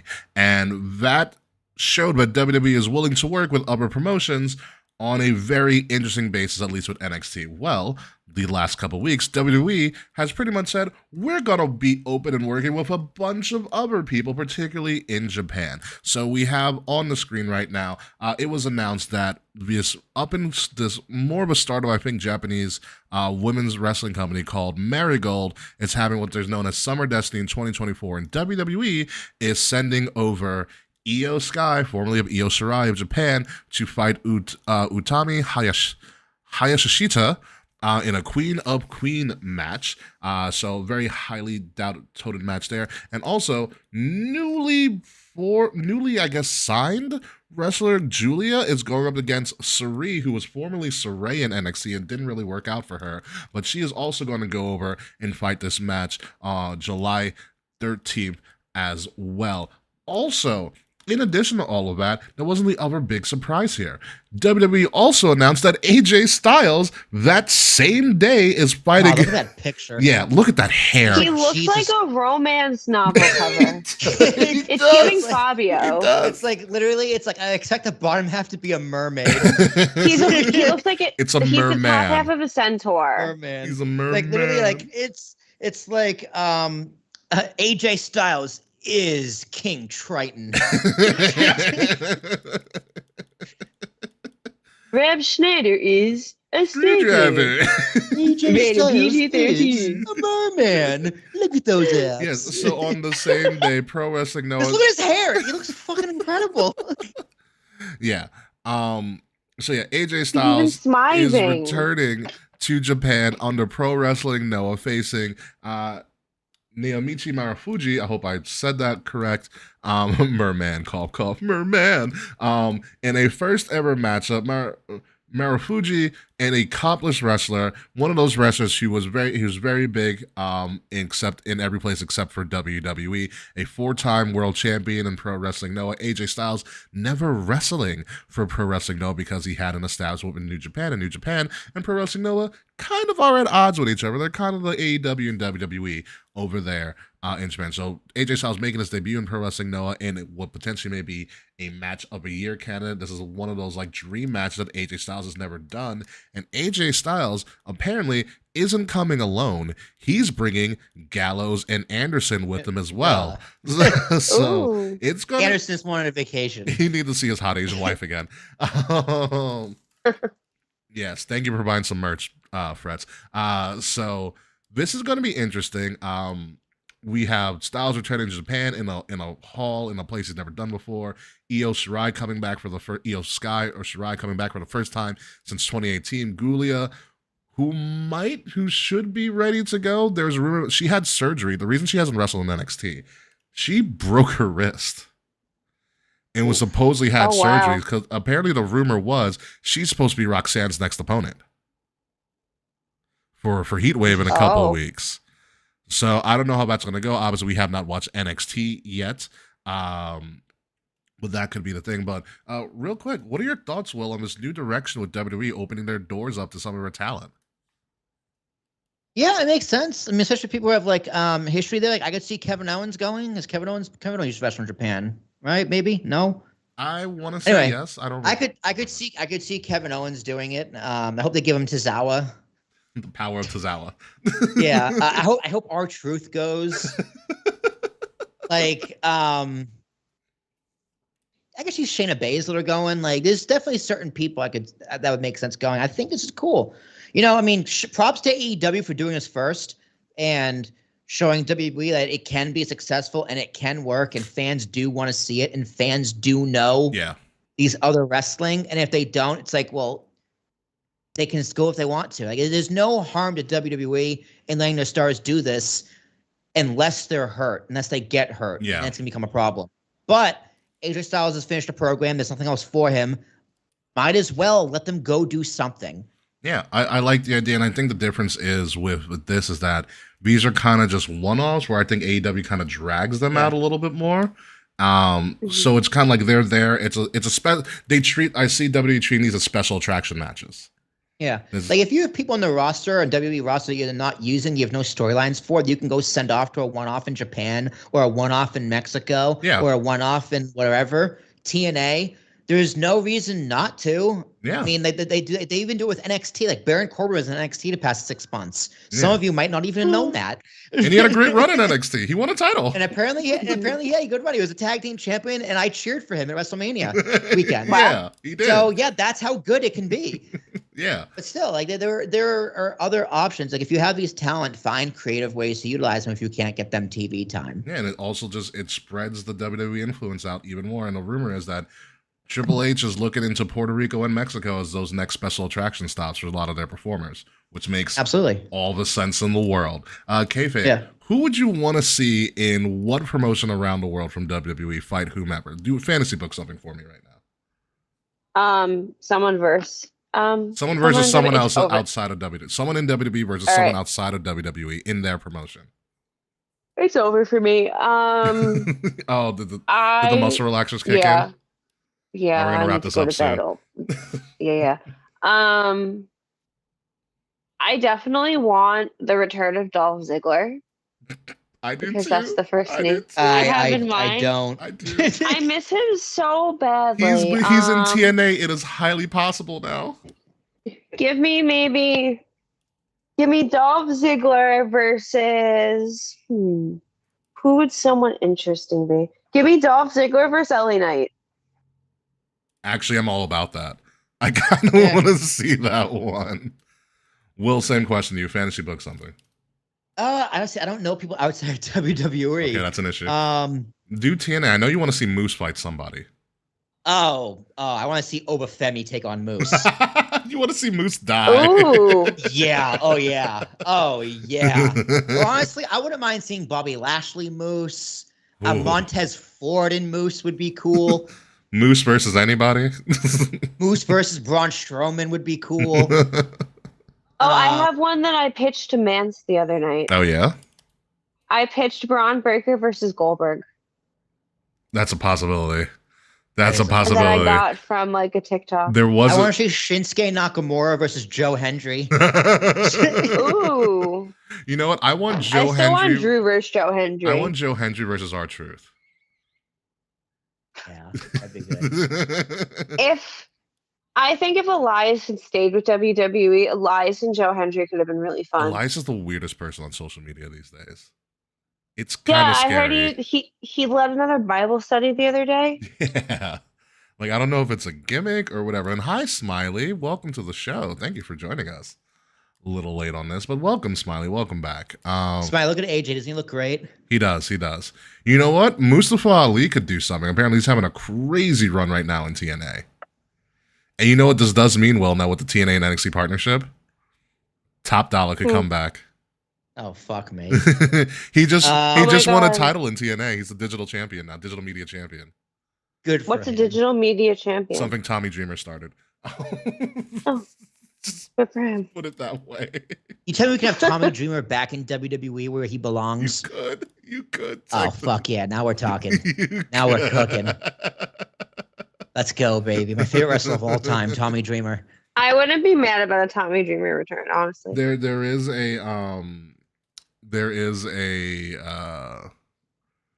was this idea with Goldberg and Braun Breaker that like Braun Breaker keeps like running like amok until SummerSlam, and Adam Pearce is like, I have a special opponent for you, and it's Goldberg versus Braun Breaker at SummerSlam. Dude, Goldberg would bury him, though. That's the thing. That's the greatest part about it. And the internet would lose their fucking minds. As someone that actively hates Braun Breaker, give it to me. I don't see Dave Meltzer now, -2 stars. I don't hate Braun Breaker. I think he's being booked rather well, and like exactly, which is why he is being booked well, but I just don't like him. I get it. I think he's great. Especially, that's especially why if Goldberg comes in and buries him, people are going to lose their fucking mind because they're booking him so well. He's so fast. I know, Will, you saw it in person. You were like, holy shit. Like, how he runs the ropes. It's scary. Yeah. All right. By the way, before we get off this, Will, have you seen online when Braun Breaker, when he tackled Ludwig Kaiser? Yeah, he murdered him. No. Someone redid the shot because the aerial view was perfect for it, and they did it with the Sonic rings. So as soon as Ludwig gets tackled, a bunch of Sonic rings. Oh my god! It's in Tip of the Crown, I think. Someone also did it for when AJ took the spot in the I Quit match when he fell through the table. So like you have Ludwig running and he collects all the rings. That's hilarious. And then he gets speared and all the rings go away. Someone's doing the Sonic edits for a lot of big spots, and it's brilliant. Absolutely brilliant. But yeah, no, WWE is spreading their wings really, really, really, really far right now. And it's great. Wrestling is freaking awesome. You don't know who's going to show up where now. Everything's wide open, including our show, because next week, ladies and gentlemen, as we mentioned earlier before, Slack is coming back for the first time in over 18 months because we forgot Slack. And Mr. Wild P, we're going to have a War of Worlds, Slack, and Mr. YLP going at it. It's pretty much going to be Wrestler's Court. We're going to talk about Forbidden Door and all the calamity. Kayfabe, bring back Freckles, for God's sakes. Please bring back Freckles. Oh, I can bring back Freckles next week. Yes, please. I just want to torment Slack as much as possible. Wow. Smiley already saying boo fuck Slack. I'm gonna need that energy for Slack. Maybe we should have people like live vote who wins the battle between Slack and Mr. YLP. That's how I'm gonna promote this show next week. Wait a minute. Why have we never made Team Slack and Team Fuck You Slack shirts? Because there's not enough Team Slack people. Yeah, who's gonna buy it? Like me? Yeah, just like kind of. Yeah. Be the only spokesperson. I think Fretz will buy just out of spite. Fretz is the person I see would buy Team Slack stuff and then burn it on video and send it to Slack. Could you imagine just walking around Canada and then seeing a Team Fuck You Slack shirt in the wild? That's the greatest part about the shtick, is because no one would know why somebody was so aggressive to make shirts like this. Who the fuck is this Slack person? Exactly. And why do people have such beef with them that they have a shirt?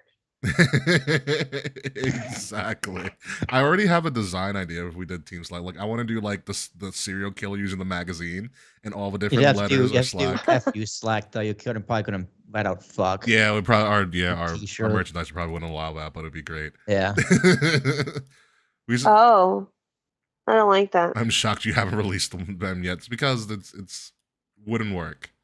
We need to give Slack more heat and probably more time on the show before we do anything. We literally forgot about Slack for a year and a half. But Kay, I do give you permission to make a show cover for next week. I'm gonna be real. You're not gonna do it. I don't have time for that. That's fine. No. I can do it. Or give me a cut up Slack set. I want to put Slack set in there somewhere. I'm trying to think of what the design could be. I don't know. I don't know. I want like Slack's head on something coming through a door. What if you take the same cover from this week but put his head? That's what I was thinking.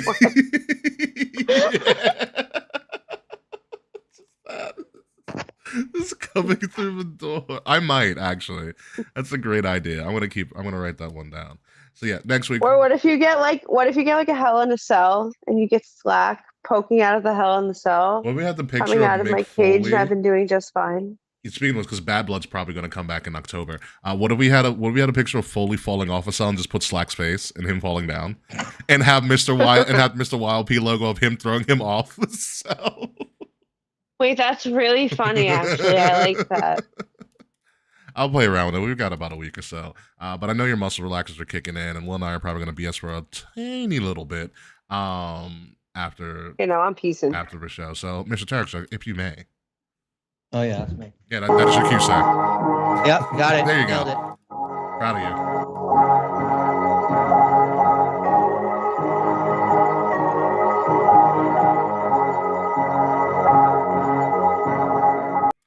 Ladies and gentlemen, Hell in a Slack is a great Hell in a Slack in a Stack. A little bit too much alliteration, but I like it. Ladies and gentlemen, you have been listening to Kings of the Rings podcast, episode number 380. Money in the Six. It has been a sick couple of days in the world of pro wrestling, particularly WWE. Who knows what's going to happen with the Wyatt Six, and who knows when Drew's going to show up again. Ladies and gentlemen, I have been your host, King Ricky Rose. You can find me in Ambassador Biggs across all social media outlets, BIGZ, Ambassador Biggs, Facebook, Twitter, Instagram, Snapchat, some people's DMs, less people's text messages, which I have to check when I get off of a show. Find Kings of the Rings podcast at KOTR_podcast across all social media outlets. Like, share, subscribe. The links to all of that stuff is in the link below. We have some great merch out on Wrestle Addict Radio, the cure for the common wrestling podcast. Follow Wrestle Addict Radio socials at addict_wrestle on Twitter and at Wrestle Addict Radio everywhere else. Will Tarashok. Fretz, you were so close. Slack in a Cell was right there. Oh, it was right there for you. Right there. WWE new pay-per-view, Slack in a Cell, coming to you live on Peacock. Ladies and gentlemen, my name is Will Tarash. Like T as in Thomas, ARASHUK. I had 911 on speed dial because I saw JT in his car, and I was like, oh no, it's gonna be right now. And yeah, it's my fault. We got that gorgeous mugshot that's in the internet forever now. Yeah.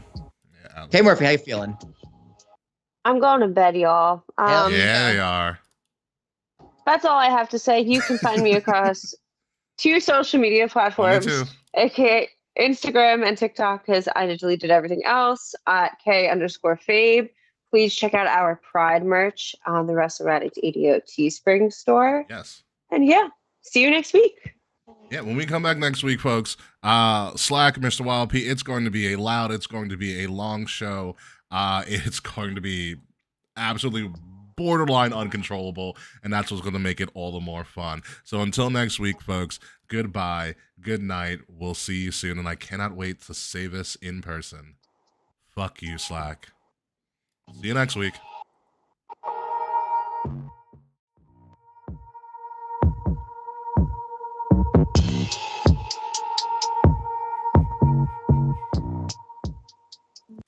All right, kayfabe, we will see you later. Enjoy those muscle relaxers. Love y'all. Have a good post show. Bye-bye. Bye. Later. All right. All right, so you want the bad news or the sad news? There's bad and that's I've never had that choice before, actually. Yeah, you want the bad news or the bad news or the sad Let's do news? the bad news. Bad news, Judge left the game after getting hit in the hand with a hit in the hand by a pitch. Sad news? Willie Mays died. I'm glad I chose bad news first, but really? Yeah, 93. Damn it, right before the Rickwood Field game. Damn. Oh, that's a bummer. Yeah, they're doing it on Thursday. Did he play in both? No, he didn't play in both. Yes, he did. He did play in both. He did play in both, yeah. Fuck, that's wild. Yeah. That's a wild. Yeah, all right? Because he got some hits. This guy who's still alive as of like this morning. Yeah. Who played in both the Negro and MLB. I think he might have been the last one. The last one. Yeah, because Buck O'Neill died a long time ago. Buck O'Neill, Josh Gibson, I think, is no longer here anymore. Satchel Paige has passed away, from my knowledge. Yeah. They all died a while ago, too. Yeah, so I think Willie Mays was the last member of a person, last player who only who played Negro Leagues and MLB. Damn, that sucks. That's wild. That sucks. I want to watch that game though. I wish they did it. Yeah, it's gonna be interesting. I wish they did it Wednesday, but they're doing something else Wednesday at Rickwood Field.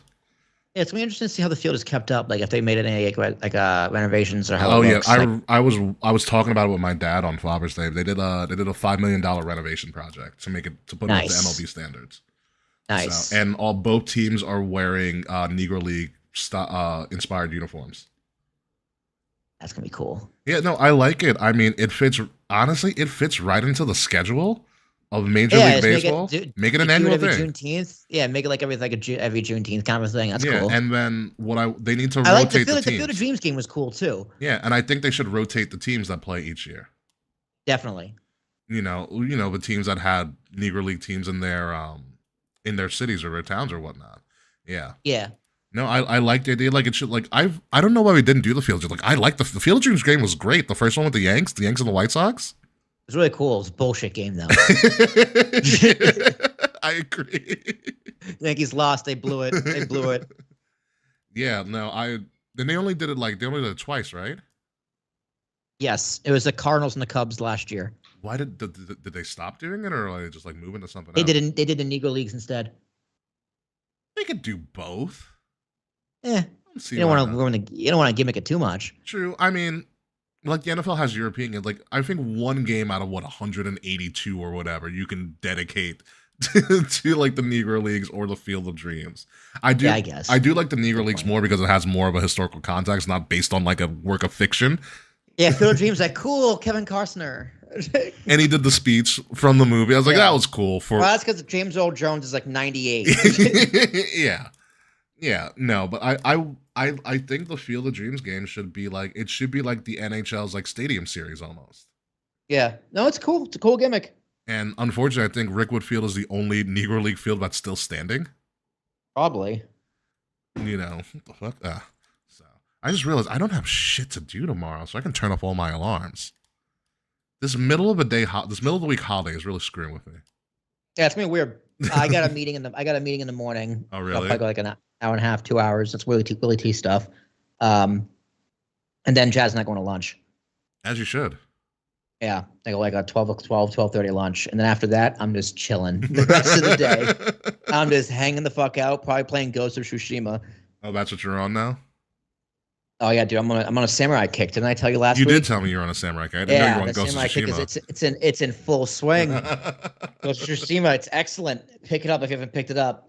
I think I can get it on Game Pass or something. I'm kind of sick because I get paid, so I got to pre-order NCAA football. That's fair. Yeah, I literally almost bought all the Kingdom Hearts games again because now they're on Steam. Did you really? And here's the thing, dude. I already have like the 3 or 4 good ones on Epic Games, but I hate Epic Games so much. I almost bought them again on Steam because they're on sale. Epic Games is so awful, dude. Sometimes it can crash your computers for no reason. Oh, that sucks. Epic Games is not a good launcher. Steam is just by and far the best. Yeah. Speaking of which, did you hear? Speaking of video games and stuff, did you Nvidia just surpass Apple and Microsoft as the most profitable publicly traded company in the world? That's gross. Yeah. That came out today. Nvidia is like the richest company in the world now. Yeah, that's pretty nuts. Yeah, it's absolutely wild. But yeah, I mean, dude, like they gotta come back down to earth eventually, though. I mean, they're highly overvalued because there's no competition. Yeah, there's nothing beats Nvidia. Yeah, but once that competition comes in, they're gonna take a fat tumble, come back down what they truly should be worth. Probably, yeah. So yeah, no, it's pretty nuts. But yeah, no, I am. That stock split helped though. Oh, that's what happened. They split it. Yeah, so it was a 10-to-1 split. Wow.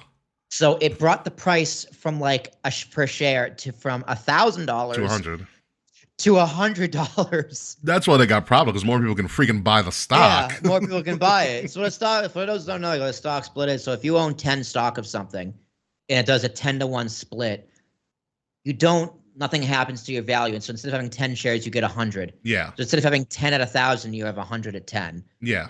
And then everyone else can buy one share. One share of it at 100. Yeah. 100. That's why they split the honestly, stock. I keep thinking like, okay, what's the catch? Yeah. Like who is making more money in this? Like obviously Nvidia is making more money in this scenario because more people can afford their stock. Yeah. But I guess it's also good for people. I don't know. Like who else? Someone has to benefit more than this. Someone's getting fucked in this deal. It's capitalism. Someone always gets fucked. Yeah, I think Nvidia is the company itself is the outright wins the most out of this. Yeah, there's get more people buying their stock. Yeah, more people buy their stock, and more people are available to buy their stock, and the only person who ultimately wins is the company. It's also more legitimate buyers as opposed to stock buybacks. Like, Correct. You know how our economy is probably inflated off companies doing stock buybacks. I could only imagine. It's probably a fucking lot. Yeah, so that's what it is. I was like, the only people who are benefiting are the people at the top. Like, it makes it look like, I'll fix that link. Thank you, Fretch, for letting me know.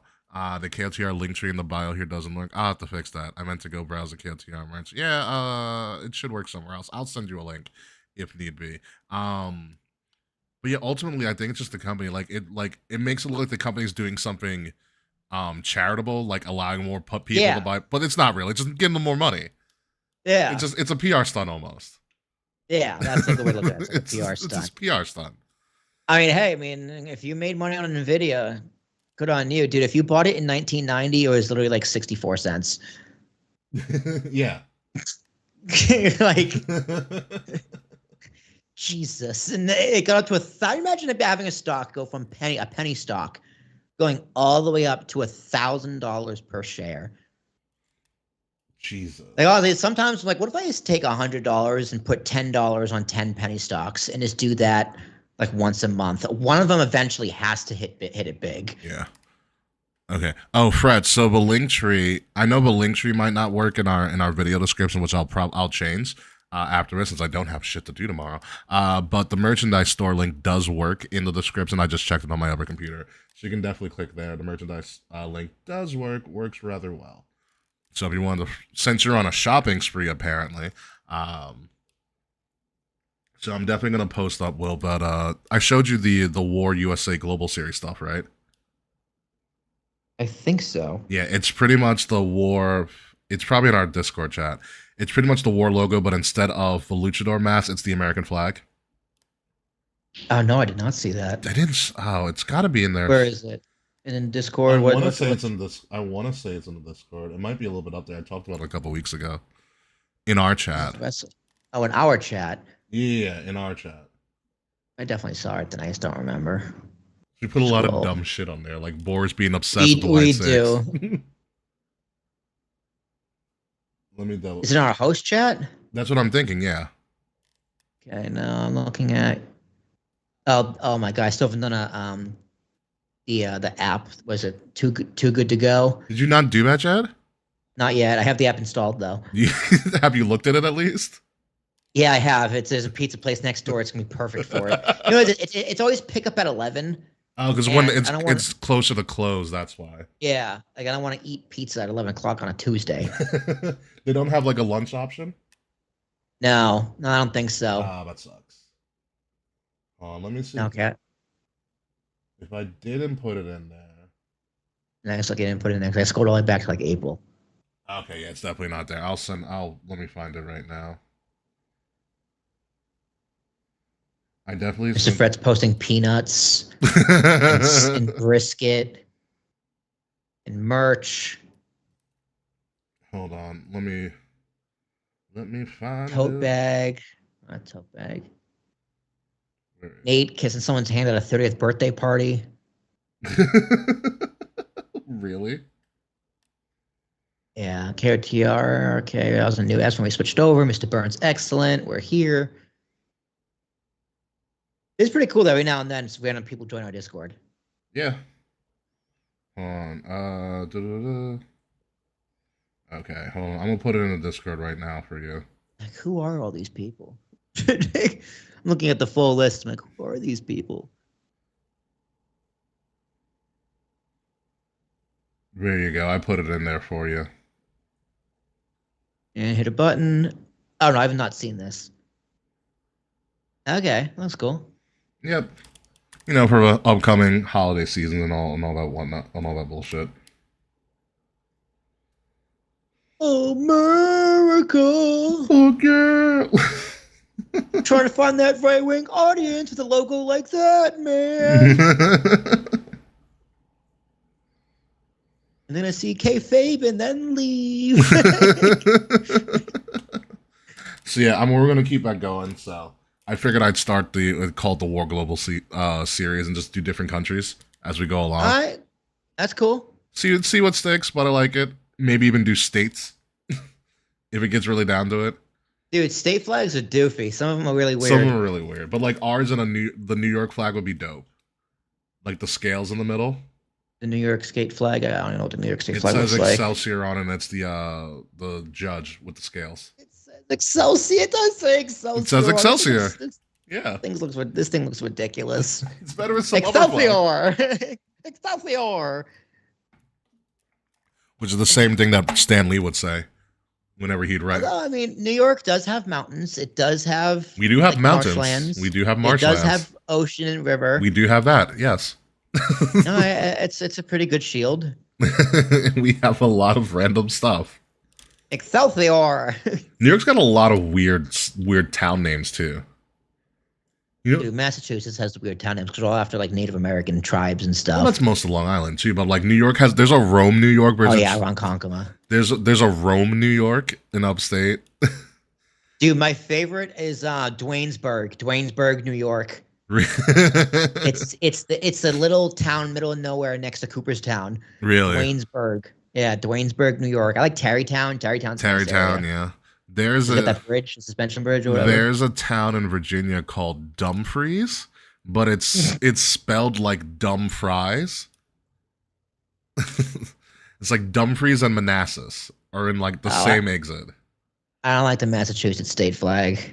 I don't even know what the Massachusetts state flag is. It looks like Tonto. Really?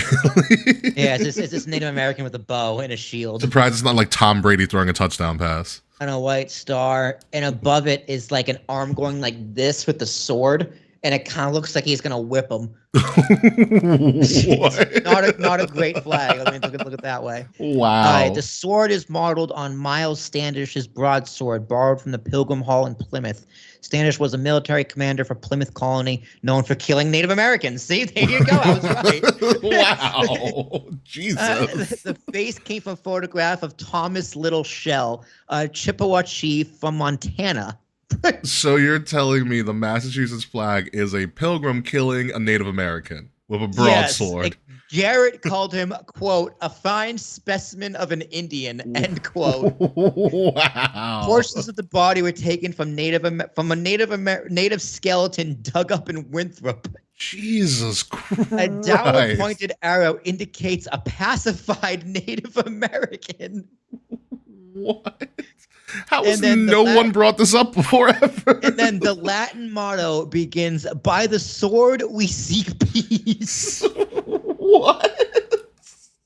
Oh my God. What the hell? All right. So there's then the belt. Garrett patented the belt after the red flannel belt of King Philip, housed in the Peabody Museum in Boston. He was the leader of the first native war of resistance against English. First belt of Mentokemets, in parentheses, King Philip. So I guess he fought King Philip.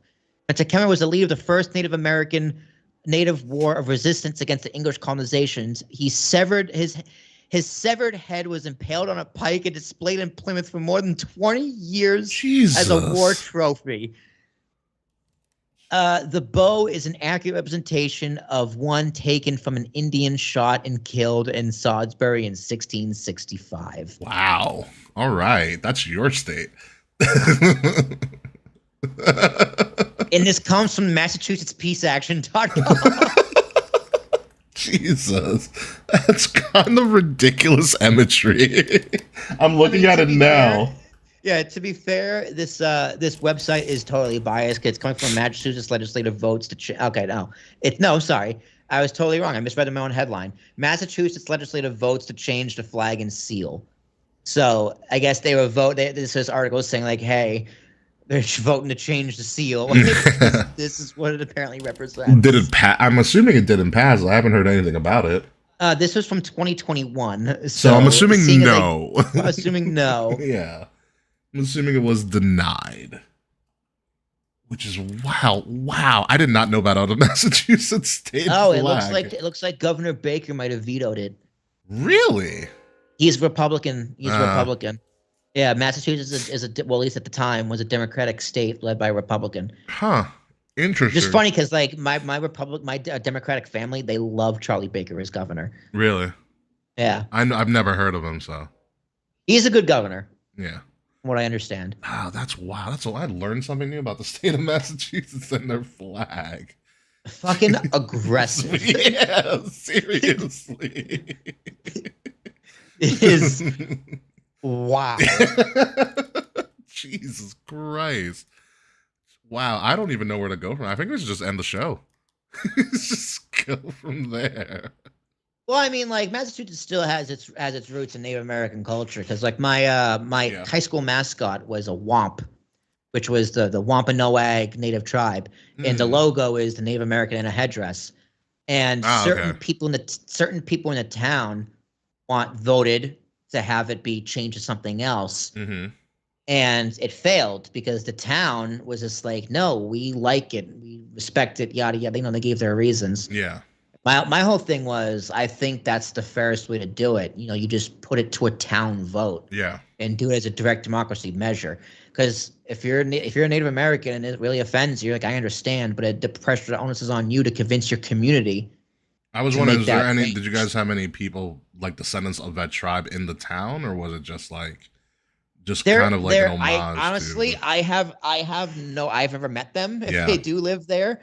But I guess people descendant of that tribe and other tribes were pushing for it. But Braintree has, over the years, got very much a lot of Indian and Asian people moved in when I was growing up. Yeah. Yeah. So They actually, Braintree just voted to raise their taxes. Really? So there was like a direct ballot measure. The vote was on this past Saturday. And it was a special election? It was a special election. So it was like a measure. You vote yes or no? Yeah. So it was, we raised taxes, like property taxes, 2.5%. That's pretty big. With the goal of funding the schools and hiring back some teachers. Okay, so for like increased salaries and whatnot. Yeah. So the vote passed as a yes, and the whole argument was, we want to I was like, why? Both my parents voted yes for it, and they were like, the property value. We need to fund good schools so our property value doesn't go down. So if you increase the property tax and you bring it back to the schools, which keeps the schools' education running, which keeps the property value up. I get it. Yeah. But I'm like, I get that. Right? Yeah. You vote yes for that reason. Like, I'm not going to judge you. But my whole rationale is just like, how do you know there wasn't enough money to begin with? Don't they have to report those numbers? They do, but that doesn't mean that. Doesn't mean the numbers are accurate because it's still a government. Well, government is corrupt no matter how you look at it. I'm like, if you need to raise taxes, I'd be like, prove it.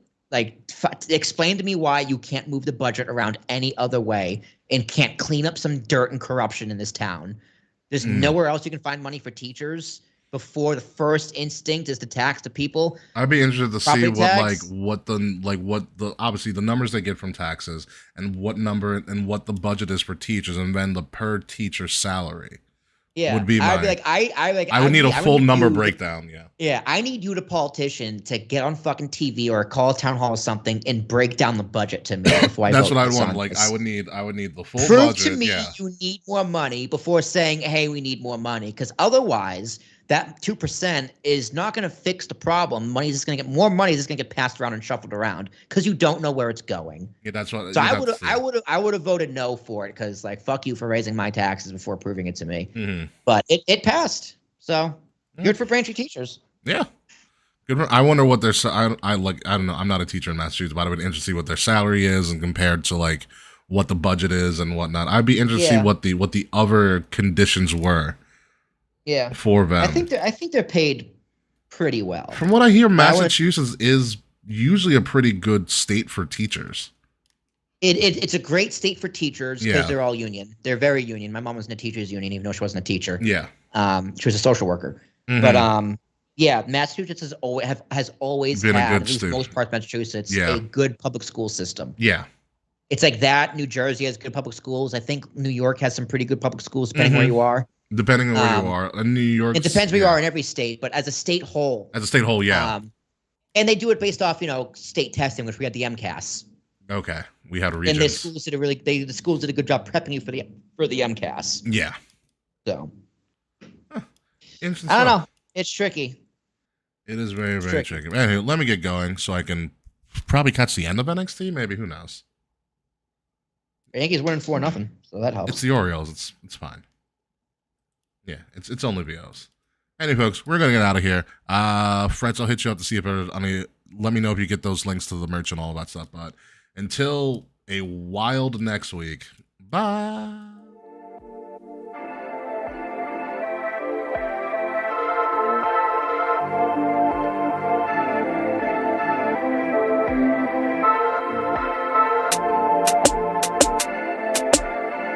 Midnight music.